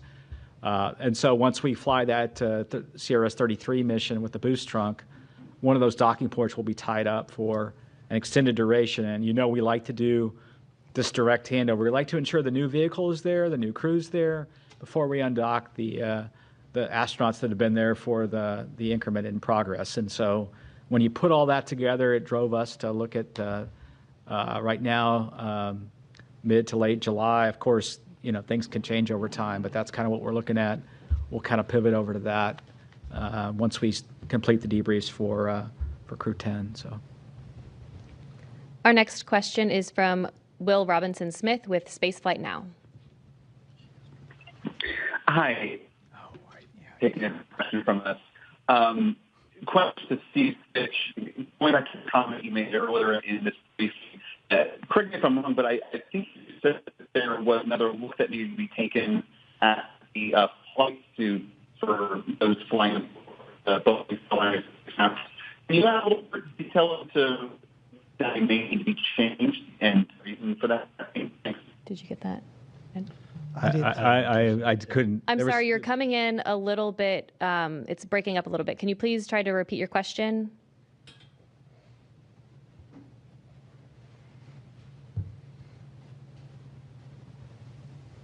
Operator, if you could please unmute the participant.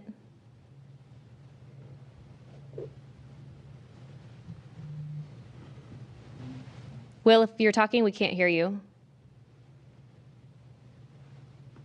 Can you hear me? Yep, we can hear you now. Okay, perfect. Nope. I'm sorry, we keep losing you. If you could just follow up with us after this news conference, we'll be happy to get a response over to you from the panel up here. But for now, that'll do it for our press conference this evening. Once again, Crew-9 is safely back on Earth. And as always, you can follow NASA and all of our missions on nasa.gov. Thanks for joining. We'll see you next time.